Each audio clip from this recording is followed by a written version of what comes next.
See, the usual gang of misfits and dope addicts are here. Freddie in Riverton says, geez, okay, man. In Riverton. In Riverton. I think Freddie needs it more than any of us. Probably. Dead Kennedys. Yes. This is an interesting description of that song. That song is very driving and full of passion. Mm-hmm. Listen to how it's described. Halloween is the seventh and final single by the American punk band Dead Kennedys, released on October 30th, 1982. It appeared on the band's second album, Plastic Surgery Disasters, the following month. The song uses the practice of dressing up in Halloween costumes, Halloween as its subject matter, in order to present themes of rejecting conformity. Really? It's very intellectual. Yeah. Analysis. Say that about all of the Dead Kennedys music. Yeah. Now it was used in a song or a movie in 2022, a slasher film, Halloween Ends. I don't know that one. That's the final chapter of the Michael Myers. Oh. Is it? Yeah, that's one where Laurie Strode finally defeats him. Dead Kennedys. Gary, you gave it away. It's over 5 years old. Yeah, it's 2022. Yeah. It's a great song. Dead Kennedys had lots of great songs, and I don't know. They were on the Alternative Tentacles album label. Yeah, that was their label. Was that her?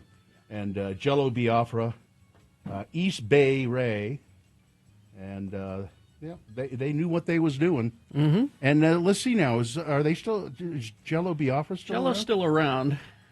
Let's see. He's yes, it says is an American singer, so yes, he is. East Bay Ray. He's 67. Is an American musician who plays guitar for the San Francisco Bay Area-based punk band Dead Kennedys. I think it was the drummer that just died recently. Listen here. Jello Biafra, not his real name. Not his real name. He's although Eric. Although East Bay Ray is his real name. Yeah, that's true. Eric Boucher is his Eric, huh? Not a Eric. Eric, not a good punk name. Punk really. name. Well, Yeah. I had a little kid named Jello Biafra. Jello! That's a cute Jello, name. come on in for lunch, Jello. Yeah, I think that'd be a good name for a kid. Why not? Sure. If I were going to have another child, I would vow right here I'm going to name him Jello Biafra Allred. There you go. You know, my sister Mikkel and I have lots of sisters, but Mikkel is my only sister with Daddy Tom. And we both wish we'd had one more boy. Really? Because we would have named him Sal. So I think Sal. Sal is a great name for a kid. And our grandpa's name, he was a double Sal. Salvatore? His name was Salvino Salvatore Barberi. Salvino. Well, then, Double Sal. well, then they should have called him Sal. Sal. Yeah. Hey, Sal. But we both say, if we'd had one more boy, we would have had a Sal. So there aren't enough Sals out there. Oh, here's some other members of the Dead Kennedys. Klaus Fluoride. Mm-hmm. And the just two just regular names, Ron Greer and Steve Wilson. What was wrong with those guys? Here's some others. I guess a lot of Brandon Cruz sang with the Dead Kennedys. Oh, did they? You know, Brandon Cruz was a child actor. What was it? He was on TV when he was a kid as my bachelor dad or something like that. Oh, Brandon Cruz. The Courtship of Eddie's Father. Yeah, that one. What? Cute little Brandon Cruz. Why do I remember that? He joined the punk scene, and I think he was with several different punk bands. And Bill Bixby made me do this. I blame you, Bill. Steve Broomstick Wilson, Jeff Penalty, and then just somebody named Ted. Yeah, he also played in a punk band called Dr. No, Know, Dr. Brandon Cruz. He's pretty old by now, I would think. He's 63. So, but the Dead Kennedys, legendary. How many records did they do? A few. 5 or 6 albums. Yeah, they Burned out quickly. Where did you discover, being a little kid in Utah County in Salem, Utah, where did you discover Dead Kennedys? Well, Oh, KRCL used to have a punk show that we would listen to. Oh, yeah. That's where we got all of it. And then we would make the pilgrimage up here to Cosmic Aeroplane, to the downstairs area where all the punk records were. they only have 4 albums: Fresh Fruit for Rotting Vegetables, Plastic Surgery Disasters, Frankenchrist, and Bedtime for Democracy. As timely as today's headlines, Indeed. Bedtime for Yeah. Democracy. The B-side of Halloween is Saturday Night Holocaust. So there you go. Happy stuff. Yeah, I like it a lot. I don't remember. I was an adult when I think I read about the Dead Kennedys many times before I ever actually even heard any of their music. What's this one? Holiday in Cambodia. Oh yeah.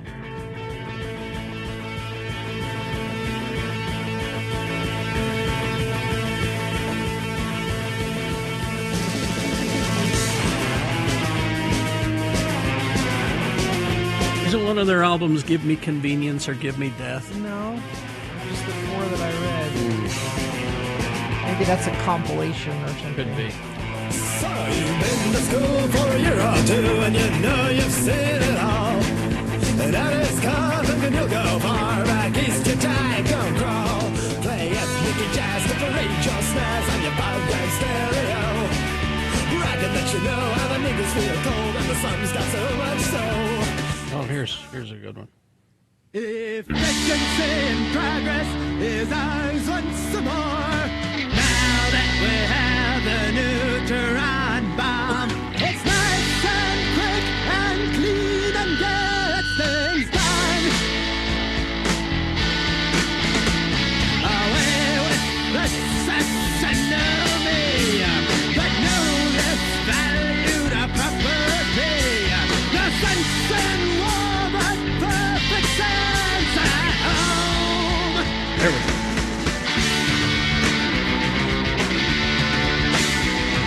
The sun beams down on a brand new day. No more welfare tax to pay. And something Salem's gonna be flashing a light. The countless millions whisked away. At last we have more room to play. Our systems go and kill the poor tonight. Kill, kill, kill, kill, kill the poor. Kill, kill, kill, kill, kill the poor. Kill, kill, kill, kill, kill the poor tonight.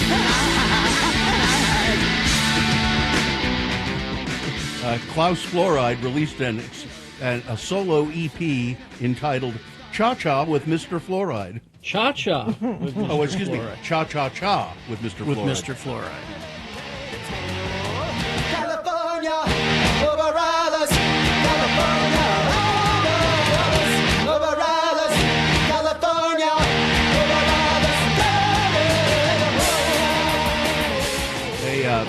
They got brought up on obscenity charges You're kidding. because what didn't have to do with the music.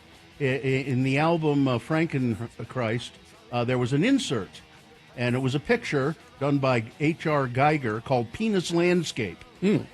It's what it sounds like. Well, I just looked at it, and it's pretty abstract. I mean, I guess if you can, if you look real close, you can see. Oh, that's wait a a bunch minute, of dongs, that's is what that is. Them's dongs. There's dongs there. A bunch of dongs. The trial ended in a hung jury. A hung jury, you This is how say. appropriate. Because there you go. This has been Farting Around with Carrie, Bill, and Gina on X96, Radio from Hell. Yeah, it sure has been. We'll take a break here, and then we will come back and get your check-ins at 877-602-9696. We'd like to hear from you in the morning. Check in with us, 877-602-9696. You can also text us at 33986. And if you come back, I have a quick little story right at the beginning about a Halloween hitchhiker I picked up this morning. Pretty strange. 877-602-9696 or 33986. You know who's on the line? I believe this is the impetus to the first all-day show. Candace? Yes. How now, you were there for the first all-day show. Oh yeah. I was, as Carrie said, I was the something from the radio gods, the idiot or something. No, Not so much. She didn't really the say gift that. from the radio gods. That was it, yeah. But And I was the one that brought the alcohol. You are the first. You were the one who started the tradition of bringing us booze. Exactly. And I'm so upset. Y'all got pedicures and I didn't. Well, I would have liked one. well, You should have asked. Well, I was in and out of the house all day. Candy Bear. Well, then you couldn't. And then you couldn't have Well, gotten but one anyway. Candy Bear. I'm not sure what. Not. Did you say Candy Bear or Yeah, Daddy Bear? Candy Bear. Oh, that's cute. You're Better my- than Candy Ass. You're my little Candy Bear. Who is this? Don't you know? Who No, I don't know. Who is this? It's your mother. I think Hi. Candy's been Candy? drinking today already. Candy, hi. It's Mitt No, Romney. Candy, hi. I It's Mitt haven't. Romney. Candace, Ew. do you have any idea what you're listening to or where you are? It's a country station, and I'm in Texas. No, of course I do, you silly gooses. That Candy, was ridiculous. Candy Bear. Don't call me Candy, please. My dad hated that. It's Candace. It's Candace, Carrie. Yes, it's Candace. if Bill, your dad and I hated will- that, he shouldn't have named you Candace. Yeah. He's no longer living. That's rude. Well, I'm sure his feelings are hurt. Did you call us Candace? Yes, she- I did, and she I did. meant to get abused. Okay, because I thought maybe the interns had called you and then No, nobody just picked your name remembers. out of a phone book or something. Nobody You remembers. wish. Nobody remembers what, Candace? Any of this. Any of And I'm even on the CD. I'm so sad. She's I'm the joking. she's the phone call. She's the reason. For Carrie's She's the story. reason that we did story. because I didn't get a chance to Yeah. tell my Hawaii story. No, it or was your Vegas. Vegas. My Vegas story. Vegas my story, Vegas that's story. right. Exactly. And Carrie, I saw you at that one clothing store. I don't remember. You remember, Carrie? was Oh, was I yeah, was I was I buying my garments? It was that Was one it that clothing one? store. That one No. clothing store? I don't know what you call him. Come on, help me out. A thing. You a know, management, a thing. Whatever. I can. Oh, was it a remote? You know, I can see why you were the impetus for the all-day show because it takes all day to get anything out of Holy you. crap. You've been doing this all day. I'm tired too. And yes, whatever. She's But drunk. No, I'm not. No. I'm just embarrassed. Candy Bear? This is the note you want to go out on. Yeah. By the way. Oh, Candace, you've been rickrolled. I'm sorry. God bless you, Candace. All right. I'm glad that somehow you started the all-day show, but no, that's not the note we want to go out on. no. Well, we got 20 minutes. But as with all of our all-day shows, I seem to remember that they go out with not with a bang but a whimper. I've been whimpering for the last hour and 20 minutes. They just kind of peter out at the end. So Well, Gina, I'm used to your whimpering. It's what I do.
All right, 6:20. Let's get this over with. All right, shall I just keep barreling on, Gina, here? No, because what I've decided today is where nobody is paying for this, Yeah. I'm going to remind people of a couple of things.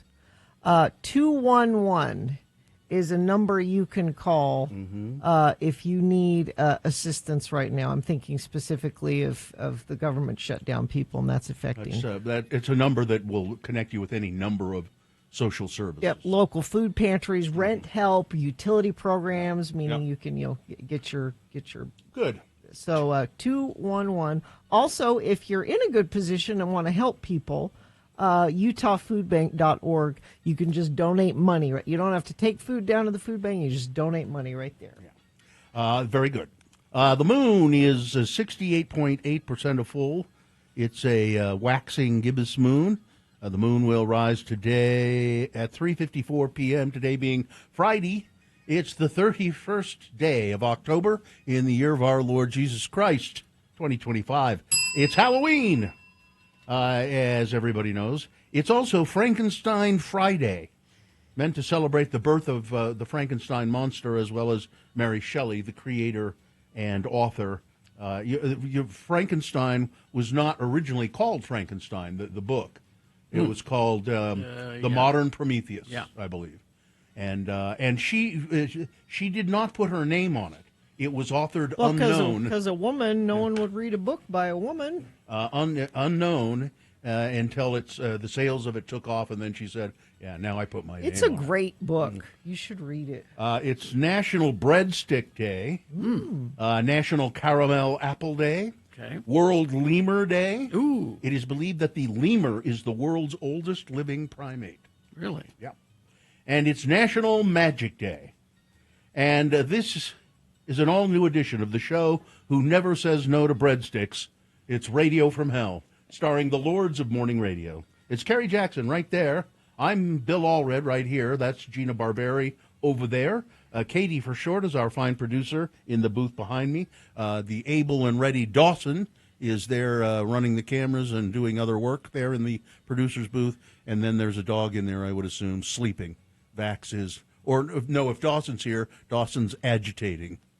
No? Nope. There, Sleeping. He's sleeping. Let him be. So before you go to check-ins, 877-602-9696, or you can text us 33986. I went out. Now, my house, my garage is detached from the house. It's not part of the house. So I have to walk down the driveway. And it's dark in the morning, and I don't know. It's always kind of a little spooky. And then I go into the garage, and I get into my car, and I get behind the steering wheel, and I put on my seatbelt, and I start the car, and then I turn to my right, and I see this sitting in the car next to me.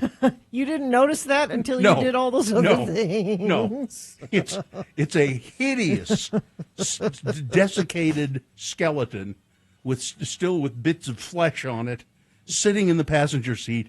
Thank you, my darling wife, for doing that for me. It gave me just a brief start of, oh, God.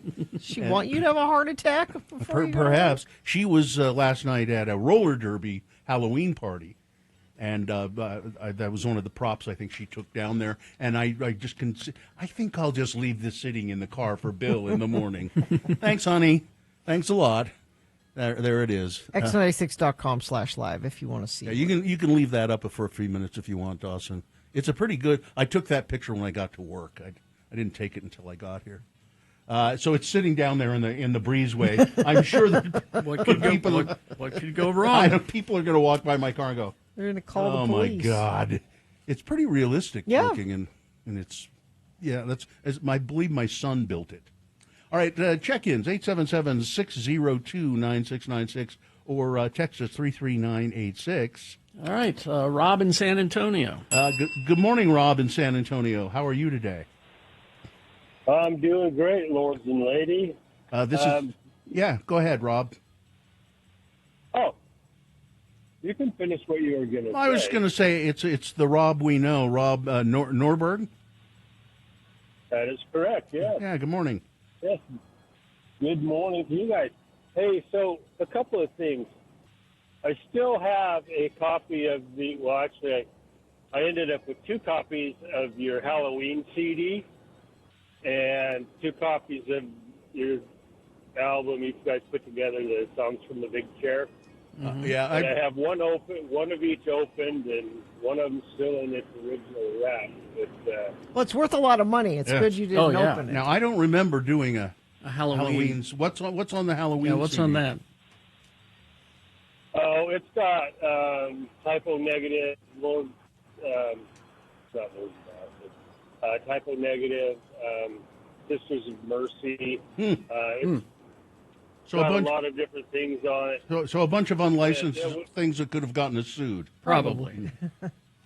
Probably, back in the day. Yeah.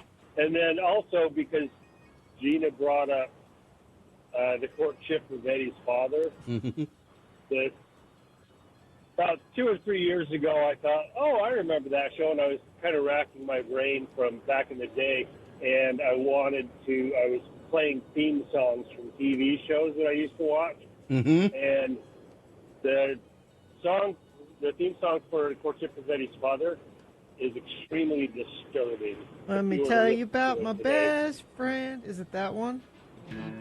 Here it is. Here it is. Here it is. He's a warm-hearted person who loved me till the end. People, let me tell you about my best friend. He's a one-boy cuddly toy, my up, my down, my pride and joy. People, let me tell you about. So it's a dad saying his son is his best friend. Do you think that's creepy? What's creepy about it, Rob? You got to listen to the entire song because it ain't talking about his boy later on in the song. I'll tell you that much. Okay. All right. I'll listen to it later. All right. All right. Thanks, Rob. Thanks. Thank you. See ya. You bet. You guys have a great and safe day today, all right? All right. Thank you. Let's go to Wayne in Tooele. Hi, Wayne. What's up with you today? Oh, just driving to work out in Mapleton. What are you doing out there? HVAC stuff, Yeah. Okay. HVAC. So it was, when I was it was coincidental you played Dead Kennedys and talked about H.R. Geiger, because when I was a young punk kid, like 20 years ago, I had an H.R. Geiger print, and it was titled Baby Making Machine, and it was just a X-ray of a 9mm, and all the bullets were these creepy little alien creatures. Yeah. And that was an H.R. Just Geiger. innuendo. Did you say it was a print? Is that what you said? Yeah, correct. Baby Maker by H.R. Geiger. Baby Making Machine. Baby Making Machine by H.R. Geiger. I'm going to look it up. All right, Wayne. And then I don't know. Sorry, go ahead. No, go ahead. I don't know how positive this is, but because of that, I looked into it back then, and I remember reading that he apparently helped create and is a big influence on the Alien. Oh, yeah. The Alien movie. Well, yes. Yes, of course. That's all his designs, yes. Yeah. And then if you look up his work, you could definitely see. Oh, yeah. that they're related. It's called So that's Baby. all. Happy Halloween. It's called Baby Birth Machine. Baby Birth Machine. Oh, there you go. Baby. Yes. Or actually, Birth Machine Baby is what it's called. All right. All right. Something like that. I mean, Yeah. it was a long time ago. Yeah. but Yeah. It's pretty awesome picture. I liked it. Yeah, it's pretty. Thank it you, is Wayne. pretty Thank cool. you. All right. All right. Happy Halloween, guys. Happy ya. Halloween. Dave of Westbrook, Minnesota, checking in. On this day, 35 years ago, my ex was born with the sole purpose to haunt me for time and all eternity. That's terrible. Don't let them do that anymore. Don't let them. Troy of Riverton checking in. Let's see. Right Wing Wade has some traffic for you. Eric is not a good punk name? Half of NoFX is named Eric. Well, I rest my case. San Diego Eric checking in. Mixer driver Shane checking in from Orem. Mike in Nashville checking in. Boo! Hey, don't try to scare me. Jello Biafra ran for mayor in San Francisco. Well, that's right. Clown suits would have been mandatory downtown. Let's see. What do you guys think of the possible punk name Kim Jong-Duggar? Sure, why not? Kim Jong-Duggar? Duggar, Sure. like the Duggars? Sure. Yeah, okay. I like it. Ron the Carpenter spots an escaped monkey in Cottonwood Heights.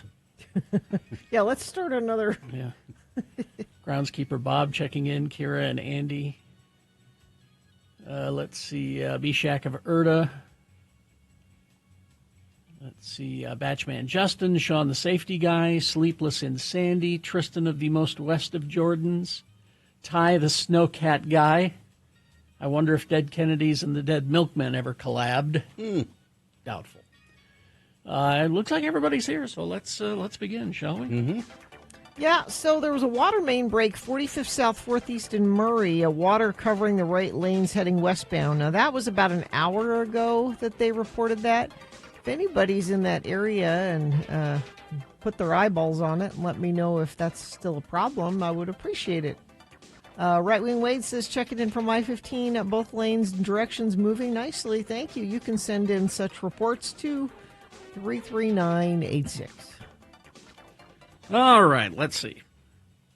We got Big Boy News coming up in our next break, along with Frank Christ Presents. Sean Means reviewing movies at 7 o'clock. We got Boner of the Day coming up. Have Another Drink with Jimmy the Wine Guy. Beat Gina. Victoria's Real Housewives of Salt Lake update. Full show today. So let's begin, shall we? Gina, I've just been trying to think of a way to repay you. Repay me? Yeah, for driving me to work. Oh, well, that's no big deal. Because I can't drive, and I've just been thinking about it. I discussed it with my au pair, with Edna. With Edna. I said, "What do you think, Edna?" Well, and she was not helpful. She was non-committal. Oh, really? Edna is non-committal about most things. She just takes care of the kids and your adult children. She Yeah. takes care of your adult. Okay. Yeah. Like she does a breathalyzer test on my son. Oh, jeez. Before he drives. Things like that. That's true. I'm glad you have Yeah. Edna then Yeah. for that. And but I've been just racking my brains. How can I pay you back for driving me to work? Mm-hmm. And I decided, and I did it. I named a star for you. Gina, that's a real thing. Wow. What I did. Which one is Now, it? what I did, I'll show you tonight when it's dark. Or when you pick me up. In the morning. So, yeah, when you pick me up, I'll show you. I went outside, and I looked up. And there are lots of stars. There's And billions. I looked of them. around, and that one looks like a Gina to me. You personally selected one. So I selected Oh. that star, and I wrote that down on a piece of paper, and then I had it notarized, and it's in my safe deposit box. Who notarized it? A notary. Edna's Edna? Edna's a notary. She's an au pair and a notary.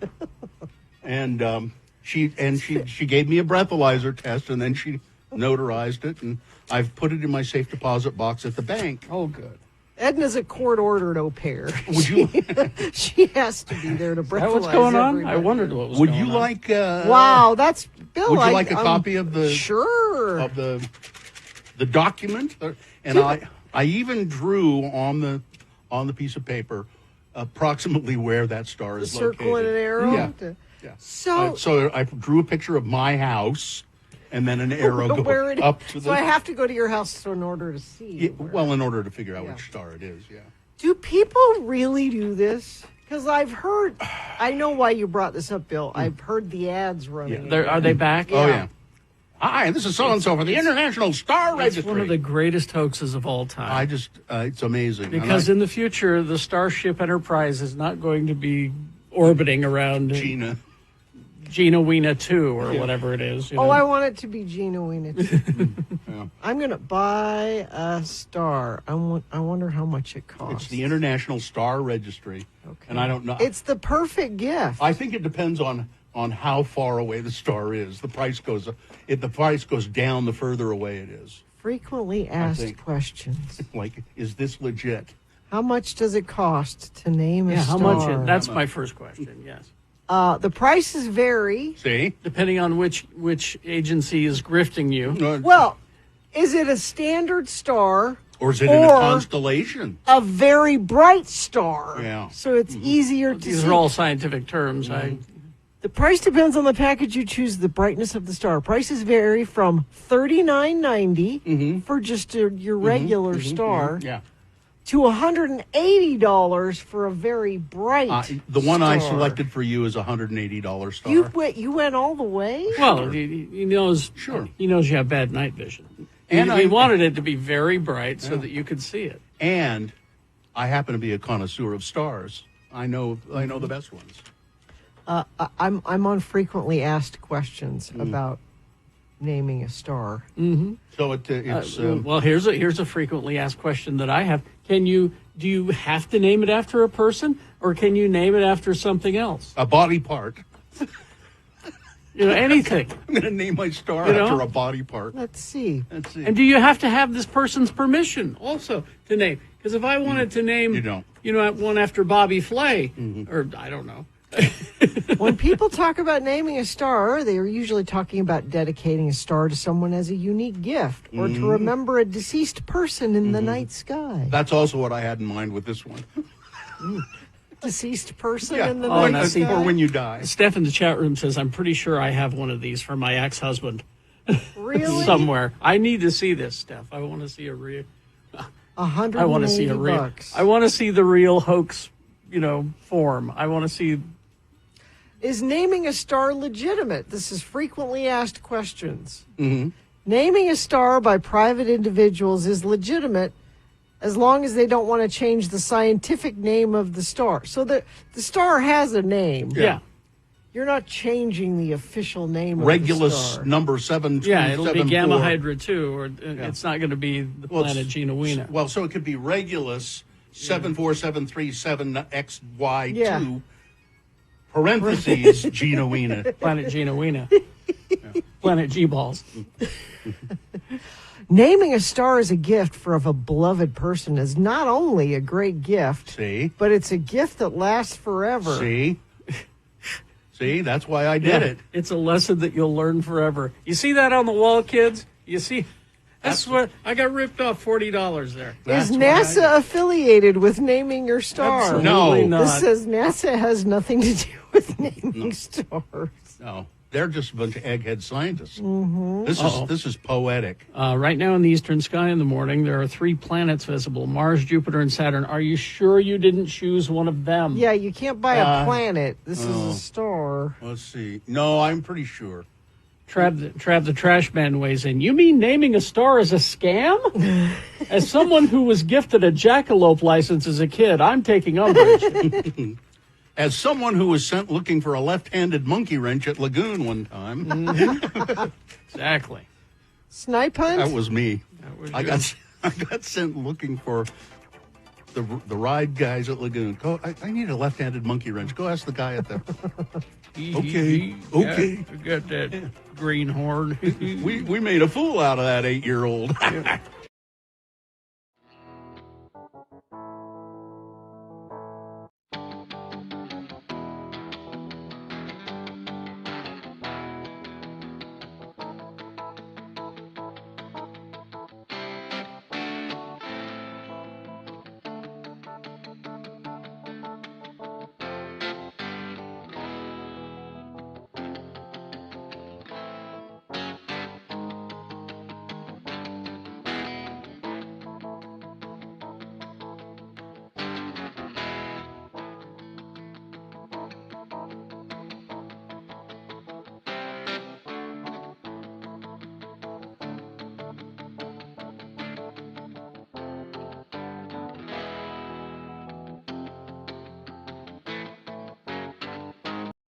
All right, 6:39 right now, and it is time for some big boy news and opinioendo. Right after that, it's Frank Christ Presents They're Fine, They're Just Fine, the Dead Celebrity Game.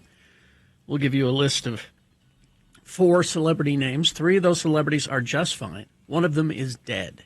If you pick the dead one correctly, you're going to win Tickets to the Halloween Ball, the biggest Halloween party in town tonight. tonight. It's going to be a big party. 877-602-9696. Call, play, win those tickets to the party tonight. 877-602-9696. We'll play that game right after this. Big Boy News and Opinioendo brought to you by... Business owners, do you owe $15,000 or more on employment taxes and don't know what to do? McClure and Stewart, your local trusted tax attorneys. Go to McClureandStewart.com today. Well, here's some spiffy writing from CNN. This might come as a surprise to some. but the biggest Taylor Swift fan may be from Omaha. Why would that be a surprise? I don't know. Frank Uraz, or I guess Uryazz. Uraz. He's 95 years old. Okay. He started a Taylor Swift fan club at the Remington Heights Retirement Community in Omaha in hopes of attracting the singer's attention and a visit. The initiative began when a worker expressed disappointment to Uraz that Swift hadn't responded to her letters. That's when she said, "What am I going to do?" And he said, "I know some people." The 95-year-old took action by starting his own Taylor Swift fan club. We limited the club to 10 people originally, and then 20, and now we have 100 people in it.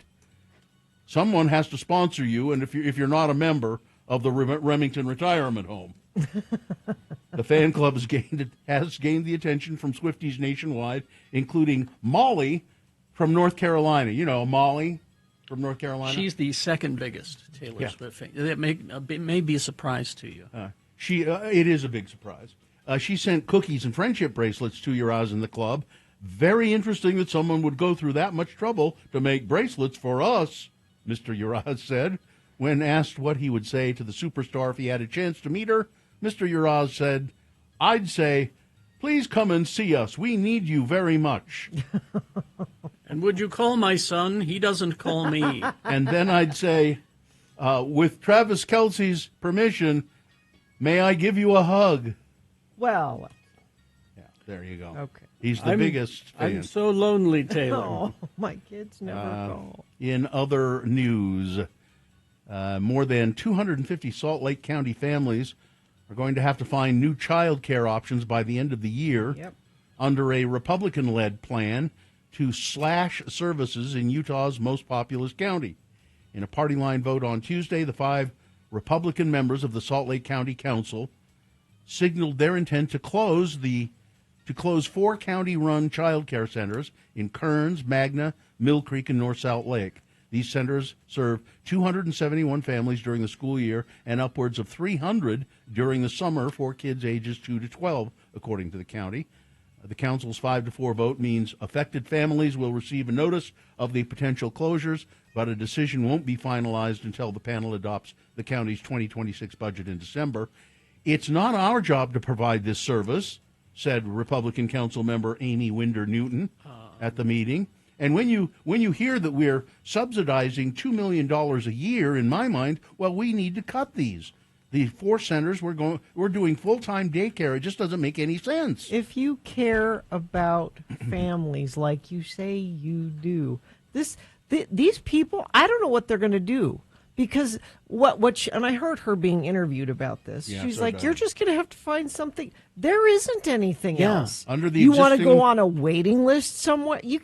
What are you going to tell your boss? I'm sorry, I can't come to work because my child is on a waiting list for daycare, and I don't know what you Exactly. Under the existing program, the county offers deeply discounted child care at about $460 a month per child for kids ages 2 to 4, and then it goes down a little bit for other kids. So according to a study, low revenue from discounted fees and high operational costs led the county to shell out more than $7,000 in subsidies to each family in the program. I know sometimes it feels nice when you can when you can try to help other people, but we're not being equitable in how we're helping people with this program, said Winder Newton. It feels it's nice. It's not. It's not helping kids in the valley. I mean, you can't even justify it. The facilities were at or near capacity in 2019, but since 2022, fewer kids have been enrolled in the program. While inflation made food and staffing much more costly, according to county officials, federal dollars supplemented those county costs during the COVID pandemic, making the funding, but that funding ended last year. Now, the Democrats on the county council, who are outnumbered, they want to prolong the initiative, give families, at least give them more time to find arrangements. Exactly. And I think if you asked, I would guess if you asked Mayor Wilson what she thinks, she would say, I think we should keep the program. You know what New Mexico did this year? What's that? There is free universal child care in New Mexico. Well, that's socialism. In the whole state. That's socialism. You're taking care of children. Yeah, people might be encouraged to have kids if they know that they can have somewhere for them to go while they're at work. It's possible to do. Yeah, well, yeah, sure, if you're a socialist.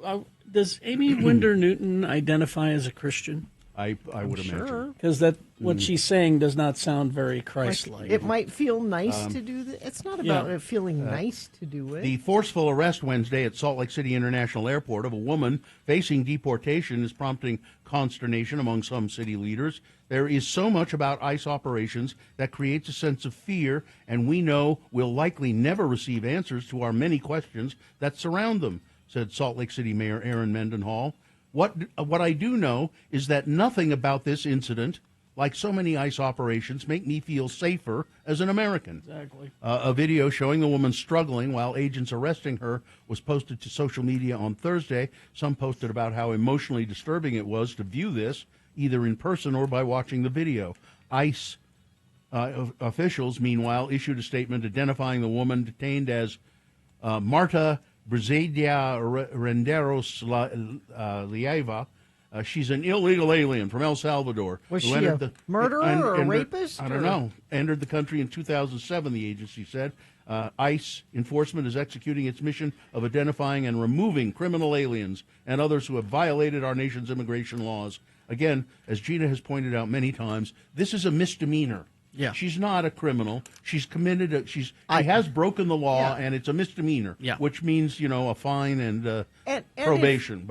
And if the resources we're putting into ICE and the $50,000 signing bonus that you can get for becoming an ICE officer, if those resources, and I'm serious about this, were put into social work, judges. Availability. Okay, we're gonna. Yes, you're here illegally. Yeah, would streamlining the process. Yeah, if you would like to stay here and work and remain, we're going to help you get your paperwork in order. That money could be spent in that way. Did you watch the video? Yeah, it's heartbreaking. Yeah. This is heartbreaking as well. This 25-year-old Ogden man has been arrested after he threw 6 puppies out of a moving vehicle. Oh yeah, on US 89. Memphis Lore was arrested and faces 7 felony counts of torturing a companion animal. The Davis County Sheriff's Office said Lore was traveling southbound on US 89 between Fruit Heights and Layton when he intentionally threw the weeks-old puppies out of his car. 2 of the puppies were killed during the incident. Another sustained serious injuries. 2 of the dogs weren't injured. A 6th puppy is still missing. Officials added that Lore intentionally left his dog, the mother of the puppies, on the side of the road near Bountiful. Investigators say the dog was severely malnourished. JetBlue passengers were taken to the hospital after a sudden altitude drop on a flight from Mexico forced an emergency landing in Florida on Thursday. I mean, this plane dropped hundreds of feet just instantly. People flying up into the air. There were some injuries. People had, lacerations and things like that. That's why they tell you to keep your seatbelt fastened. Let's see. Speaking of immigration, Donald Trump has set a refugee ceiling at a record low 7,500, and he wants the focus to be mainly on white South Africans. No, we don't really. I can't stand it. Almost 2/3 of Americans disapprove of Donald Trump's White House ballroom plan, according to a new poll. Then why doesn't the Congress man up and step in and say, you're going to stop this now? You have to stop this. Because everything about this White House ballroom is illegal. He is breaking the law consistently by doing this. Well, and that's why the government is shut down. So we don't talk about that. We don't take the Epstein vote. All those things. Here's a bizarre story for you. More than 300 piles of cremated human remains. Cremains? Cremains have been found scattered across the Nevada desert. Really? The cryptic find was discovered when a man who stumbled across the shocking scene near the remote town of Searchlight, Nevada, about an hour outside of Las Vegas in July. A recovery team from Palm Mortuaries and Cemeteries arrived on the scene and started removing the piles. They found about 315 sets of ashes and placed them each in individual urns. The decision to remove the piles came after the Bureau of Land Management launched an initial investigation, which confirmed in August that the mounds were human. No traceable information could be salvaged from the remains. Authorities believe a funeral home probably scattered the desert with the ashes, but have not released any details of any businesses suspected of being involved. Let's see, a couple more here quickly. Of course, the Defense Department officials don't know precisely who they have killed in multiple military strikes against alleged drug smuggling boats in the Caribbean that have claimed the lives of at least 57 people, according to Democratic lawmakers who attended a classified House briefing on the issue. The meeting with members of the House Armed Services Committee, which comes amid bipartisan requests from members of Congress for more legal justification for the deadly strikes. Again, this is a lawless administration, Exactly. and they're just doing what they want.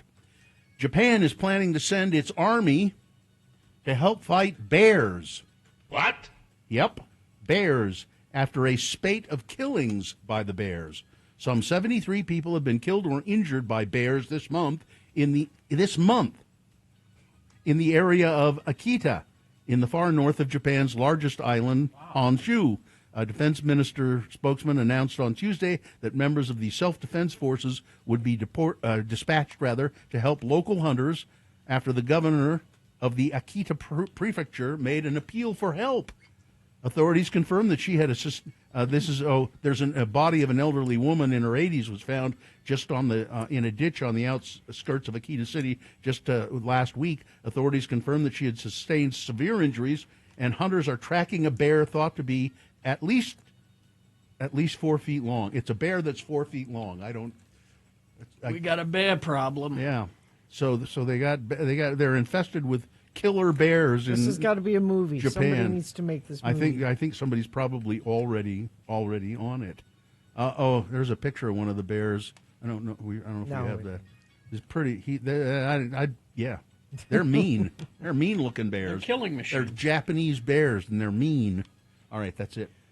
Sports weather traffic. Football last night. The Ravens over the Dolphins, 28-6. You've got Utah Jazz. They're on the road tonight. They play the Suns today at 8 p.m.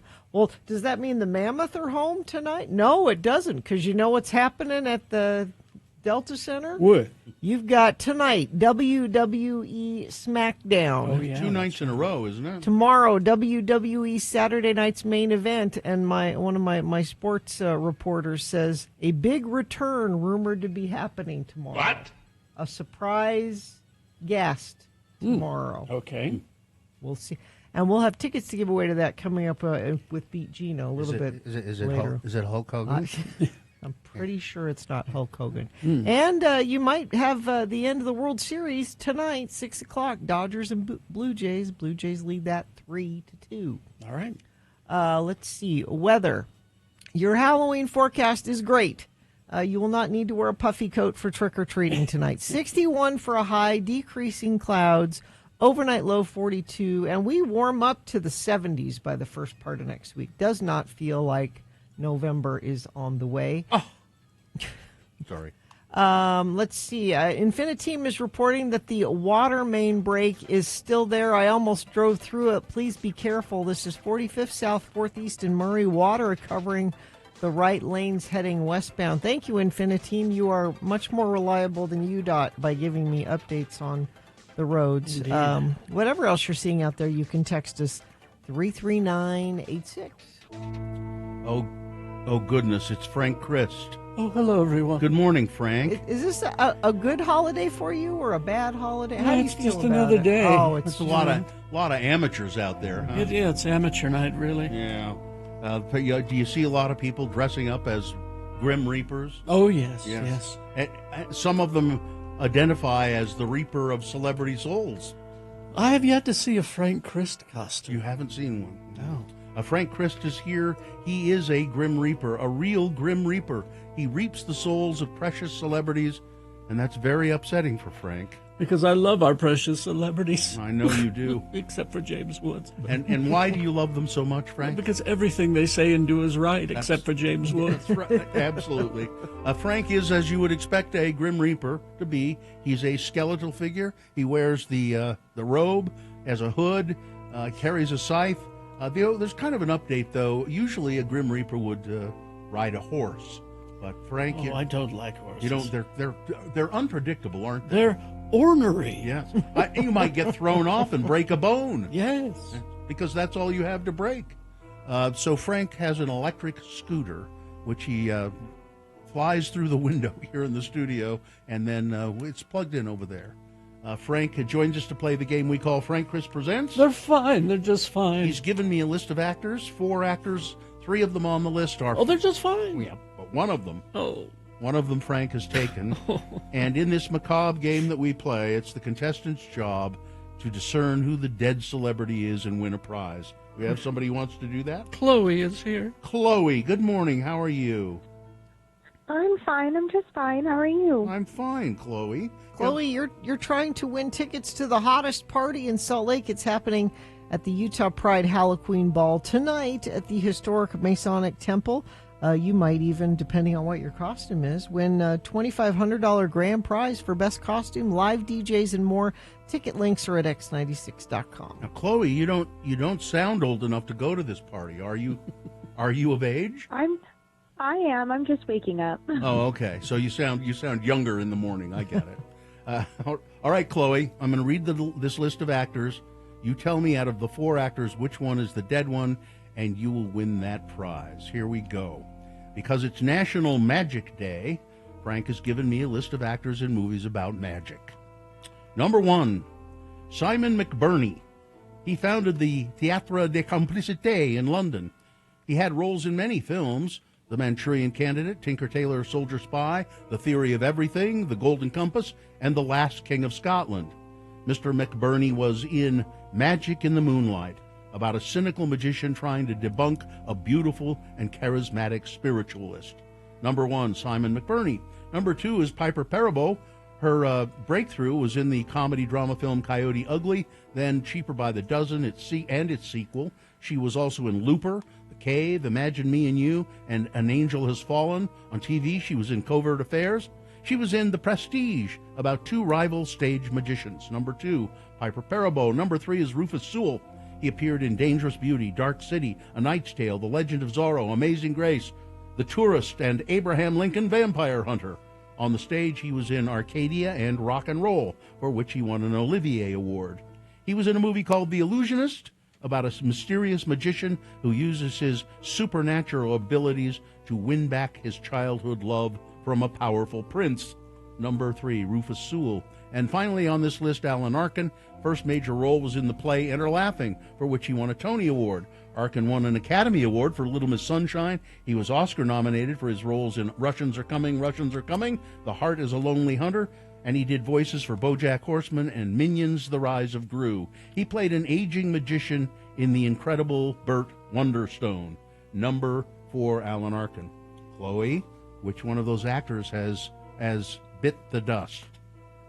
I'm thinking it's the third one. No. Fine. No, he's fine. Rufus Sewell is okay.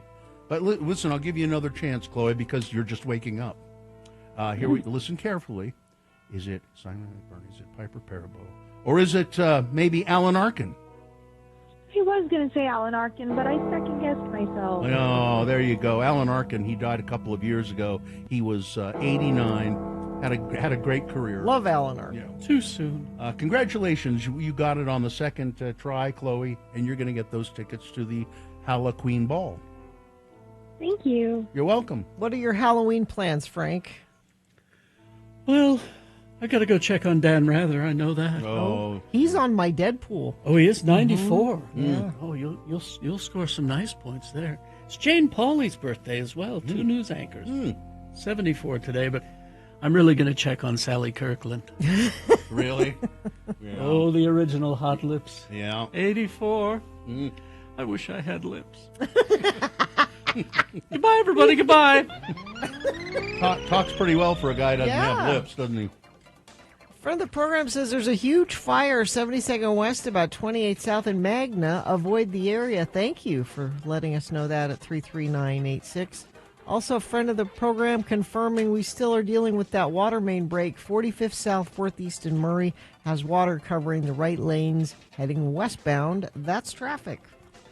All right, KXRK Provo. We will take a break. We'll be back after these messages. Sean Means will be here to review the movies opening this weekend. We got Boner of the Day. We got Jimmy the Wine Guy coming in. Beat Gina. All of that on the way. Stand by. RanLife.com/X96. Ran Life is a local mortgage company, and I've worked with them over the years, a couple of times, working with them right now on some stuff. And they do a great job, I can tell you that. Well, Ran Life wants you to know, but when the holidays are here, you may want some extra money to help celebrate, to buy gifts and things like that. Ran Life comes in because they can tell you about a fast 5-day HELOC. That's a way you can tap into your home's equity and get cash in as little as 5 days. That's really quick. 5 days, that's faster than most of us can. That's faster than I can wrap a present, that's for sure. So you can use your home's equity however you want to, maybe to knock out some high-interest debt, maybe cover travel plans, finally get that new TV before the big game, whatever you need, or buy gifts for the holidays. So while everybody else is stressing over the bills this season, you can be kicking back. Don't wait. Check out your options today. Go to ranlife.com/X96. Ladies and gentlemen, the Radio from Hell Radio Players. Sex. Boom. There, I said it. You did it. Good for you. I love how you snicker and can't say that word with a straight face. I didn't snicker. All I'm saying is our relationship expert is in the studio. And I made a breakthrough. Didn't I? What was it? I said sex over the public airwaves. Oh, by the way, I did get your email with all your questions. We're going to go through them one by one tonight. All right. Thanks for throwing me under the bus. It's all good, brother. Big Daddy's here. The birds and the bees. It's a conversation that is a famous in culture. Oh yeah, critical. What actual percentage would you say from your experience as a relationship coach, what percentage of families actually have this conversation with their kids? You know, my gut would tell me 35%. Really? See, I would have put it somewhere around like 5-10. Well, I don't know, you think, but I don't know that they do a great job about it. You know, there's things we don't talk about, kids. Right. One of them is the birds and the bees. I think we're getting to a day and age when more and more of it is happening. There are some great statistics about, teenage sex and things like that. And, those numbers are dropping, not doing it as much as they used to, amazingly. Really? Yeah. Is that nationwide or just in Utah? Nationwide. Okay. And, in fact, I'm looking for those as we're talking. I think what we're starting to see is, for example, younger adolescents, so younger than 15 years of age, are delaying sexual intercourse by a great number. In fact, here's some examples, some other statistics. Ages 12 to 19-year-olds report parents are their greatest influence regarding sexual decision-making and values. Okay. 37% say their parents were the most important key as opposed to their friends, 33%, siblings, 5%, and the media. So parents, it's a critical thing that you talk to your kids. 94% of adolescents and 91% of, it's 94% of adolescents and 91% of parents believe that adolescents should be advised that they should not have sex before completing high school. You know, that's interesting because, for the most part, not the most part, but a lot of parents believe that their kids aren't going to listen to them. Oh, yeah. No. They don't have the kind of influence over their teenagers that they wish they had. But what you're saying is they expect it. So, parents, step up. I think Utah, I believe we do have a bit of stigma around this topic. Sometimes we don't want to go there. Sometimes we think it's opening up a can of worms, but I think it's completely your responsibility. And, you would let your kid go and do something dangerous, without some advice, some information. Like rock climbing or... Like rock climbing, right. You'd make sure they knew what was going on. You'd make sure that they... Or driving. Right. What the hell was that? That was the Radio from Hell Radio Players. What? How long was that? too long. How long was that? 4 minutes. What did they say? And that was cut off. And I still don't know what they said. I have no idea what they were talking There was about. more of it.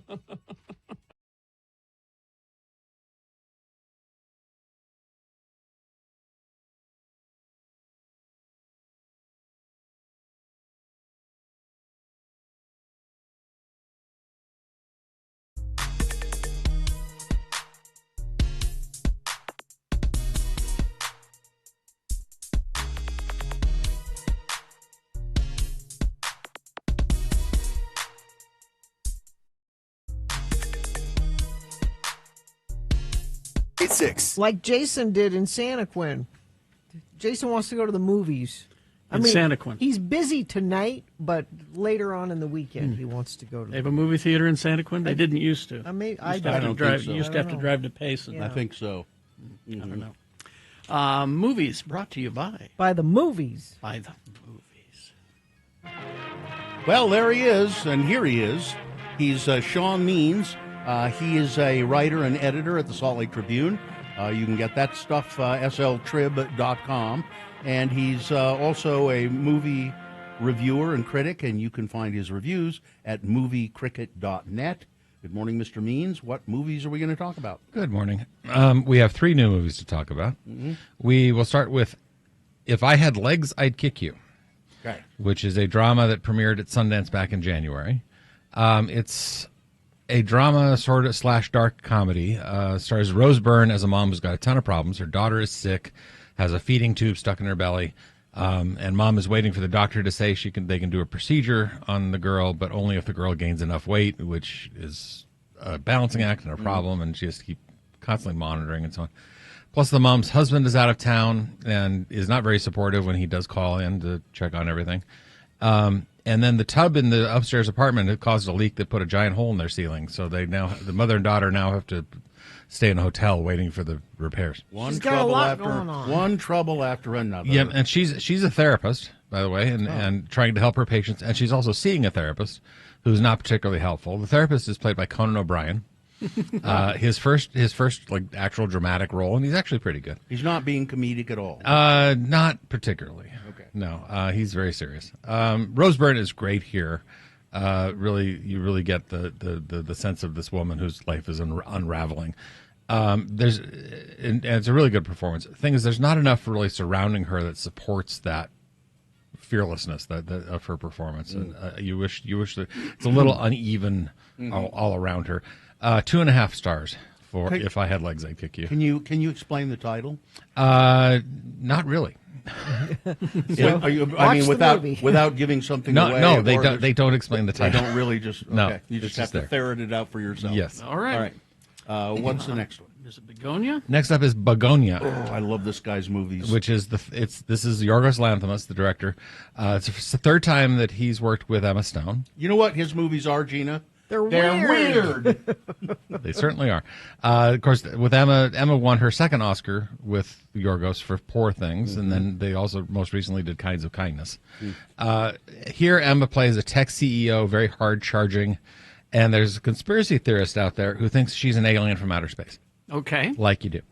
So he kidnaps her with the help of his cousin, and they shave her head and hold her captive in the basement. The shaving the head is like part of the whole, because if she doesn't have hair, she can't contact the mothership. Well, obviously, I don't know why you have to explain that. All right. So they kidnap her and hold her captive so she can admit she's an alien and tell the mothership that they can all leave now. They can all leave the planet. That's the conspiracy theory. All right. The guy with the conspiracy theory is played by Jesse Plemons, who's great in everything. Great in everything. He was played Stone's husband in Kinds of Kindness, and his performance is the driving force here. He's got this manic madman energy. He's somewhere between Jack Nicholson in The Shining and the crazy general in Dr. Strangelove. He's like that level of Okay. And the movie sort of rides that wave. It's also surprisingly, it's a really timely movie because we're living in this age of conspiracy theories and internet insanity, and this is a movie that can maybe help us understand a little bit about how people get that way, which we kind of need to know right now for our own preservation. So is it somewhat sympathetic to Jesse Plemons? It's sympathetic to everybody Mhm. who's in the film. But it's as we've said, it's Yorgos, so it's weird. So, but yeah, I saw the preview where they're sitting at a table. She's at one end of the table. He's at the other end of the table, and all of a sudden, he gets angry or something, and he jumps up and crawls across the whole length of the table through the dishes and everything to get at her. in about 3 seconds. Yeah, Yeah, and is like lunging at her. Yeah, Yes. very bizarre. 3.5 stars for Begonia. All right, and it's playing every place. Is that the name of the planet she's supposedly from? He's not saying. Bugs are an important part of the movie, and you Okay. can see that at one point. okay. It was just an accident. It was just an accident. Last one. This is one of the year's best movies, and I'm not the only one saying that. The jury at Cannes gave it the Palme d'Or. This is the new movie from Jafar Panahi, who's the Iranian director who is, for my money, one of the best filmmakers alive. He's had to make, for the last 15 years though, he's had to make his movies in secret. He was arrested back in 2010 by the Iranian regime. He did some prison time and was given a 20-year ban from making movies. So that's why he has to do it all in secret. Yeah, he still makes them in Iran. Digital cameras are very handy in that way. And then some of the movies he's had to like smuggle the footage out so he could get it out to people. There's a great one a few years ago called Taxi, where he played a cab driver, and the whole movie is filmed from the camera mounted on his dashboard. Okay, in this one though, we have a guy who's working in a garage, and one night somebody comes in with car trouble, and our guy hears the man walking, and there's a squeak from his artificial leg, and our guy is sure that this is the same guy who tortured him when he was a political prisoner. Oh.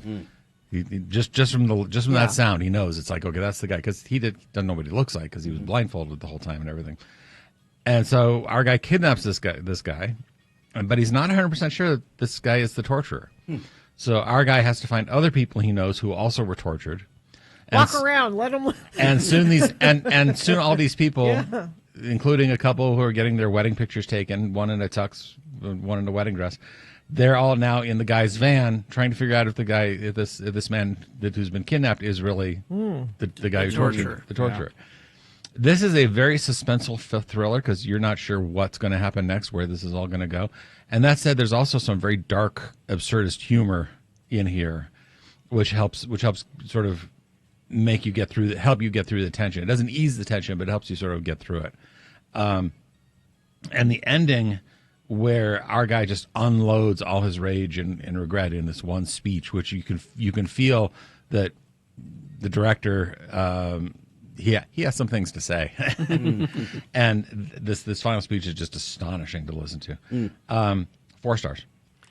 Another 4-star. The increasingly less rare. Sean, yeah, I was going to say. Are you getting soft in your old age? They're just good movies. These are just. We're getting to the season where the good stuff is really coming out, and this one is just amazing. And like I said, Jafar, I've been a fan of Panahi for 30 years. Ever since he started. His first movie was in '95. He makes these great slices of life of life in Iran. My favorite is a few years ago one called Offside, which was about women who tried to sneak into a World Cup qualifying game between Iran and Bahrain, and they were like caught sort of outside the stadium, and they were like penned up outside the stadium, waiting for the authorities to come take them away, and they actually filmed it at the game. Wow. Yeah. Like the real thing. Yep. Cool. So it was very, and it's for my money, and Offside is for my money probably the best sports movie ever made. So I heard him interviewed, and he was asked, well, you could leave Iran. It'd be safer for you to make movies. And he said, yeah, but my movies are about where I live. Yeah. And I love Iran. Yeah. So 4 stars for it. It was just an accident. And that's at the Broadway, of course. All right. And then the next week we What get Alien, or we get Predator. Predator Badlands, Yeah. which is the Predator franchise, and it's directed by the guy who directed Prey. Mm-hmm. And you have a predator who's on a hostile planet trying to survive it. He becomes the hunted. He's trying to hunt and be hunted at the same time, and he's got with him an android. And you notice in the ads that the android comes from the Weyland-Yutani Corporation. Mm-hmm. And it's Elle Fanning. Played by Elle Fanning, played by the top half of Elle Fanning. That doesn't have any legs. Yeah. It's getting carried around like C-3PO, you know? Yeah. And then the other big one next week is Nuremberg, drama about the Nuremberg trials at the end of World War II. You have a psychiatrist played by Rami Malek who has to decide if Hermann Goering, one of the lead Nazis, is sane enough to stand trial. And he's played by Russell Crowe. Okay. So scenery will be chewed. Yes. What was the Nuremberg movie years ago? Judgment at Nuremberg. Judgment at Nuremberg. Stanley Kramer back in like 1960. I saw that. William Shatner's in that. By the way. Shatner's in there. Maximilian Schell, Judy Garland, even. Yeah. It's a good movie. I saw it when I was very young. It's also a really just sobering, awful thing to look at because they use real footage of concentration camps and stuff. Also, just lastly, all through November, Salt Lake Film Society is doing a month of Robert Redford movies. Pay tribute through November, and then Sunday night on Turner Classic Movies is 24 hours of Robert Redford. Nice. Nice. All right, Sean Means. Thank you, Sean. MovieCricket.net. Thank you. Traffic chief. Let's see. Water main break, 45th South Northeast in Murray has water covering the right lanes heading westbound. The good news is that's all I'm seeing, at least as far as UDOT's concerned. If there's something else that you are noticing that friends of the program need to be aware of, you can text us at 33986. Here are the boner candidates you're going to be voting for momentarily. Boner candidate number 1. No, lady, you ruined your life all on your own. Boner candidate number 2. Hey, what's the big deal? The kid was in a car seat. And boner candidate number 3. Did you get that stuff we sent you? All right. X96 wants to bribe you to listen. Tune in every weekday, 7:15, 10:15, 1:15, and 5:15 for keywords. Text them to 508-777-1000, and you'll be entered to win $1,000. Every keyword is another chance for you to win. Details and more at x96.com. Your keyword for this hour is slot. Slot. S-L-O-T. Slot. Text that to 508-777-1000. I get lost in the sevens there a little bit. 508-777-1000 now to enter to win. Thank you very much. All right. We'll have Boner of the Day after some messages and a song. Boner of the Day and Big Boy News. Stand by for that. Zero Res. Your carpets are going to get dirty this weekend. They just are. If you're having a party, even just the kids coming home, the candy is going to melt into the carpet. Probably. Book your Zero Res carpet cleaning today, and then you can take care of it and enjoy the weekend without worrying about it. Zero Res carpet and air duct cleaning keeps your carpets safe and clean with their patented technology. Get your carpets clean the right way without the use of detergents or harsh chemicals, which helps them stay cleaner longer while being safe for both kids and pets. Unlike traditional cleaners, Zero Res leave your carpet dry in hours, not days. And if for any reason you're not satisfied, I don't know why you wouldn't be, but if you aren't, you have up to 30 days to have them come back and make it right for you. Get 3 rooms clean for just $129 when you mention X96, and you can get 15% off air duct cleaning when you mention X96. Don't be scared of what's underfoot. Call 866-0RES or go online at zerores.com to schedule your appointment today. Oh, listen, I got to look this up, don't I? What's that? Things that are in hot dogs that you probably don't want to know We about. already know. Well, you may think you know. We know there's parts in there. A certain amount of feces and rat hair are there's allowed. more than that. It's more than that. Is it an official list, I guess, is what we're asking? Is this a list? Yeah, I guess. Yeah. Okay. Yeah, it's a list. So, you going to play the thing? Or? Well, I wasn't sure if it was officially a list. Don't worry about it. It is sort of a list. I got it. Okay. There you go. All right. It's Radio from Hell with another list, because people love a good list. X96. Because hot dogs are so popular, I mean, they are practically a staple at barbecues and Love baseball them. games.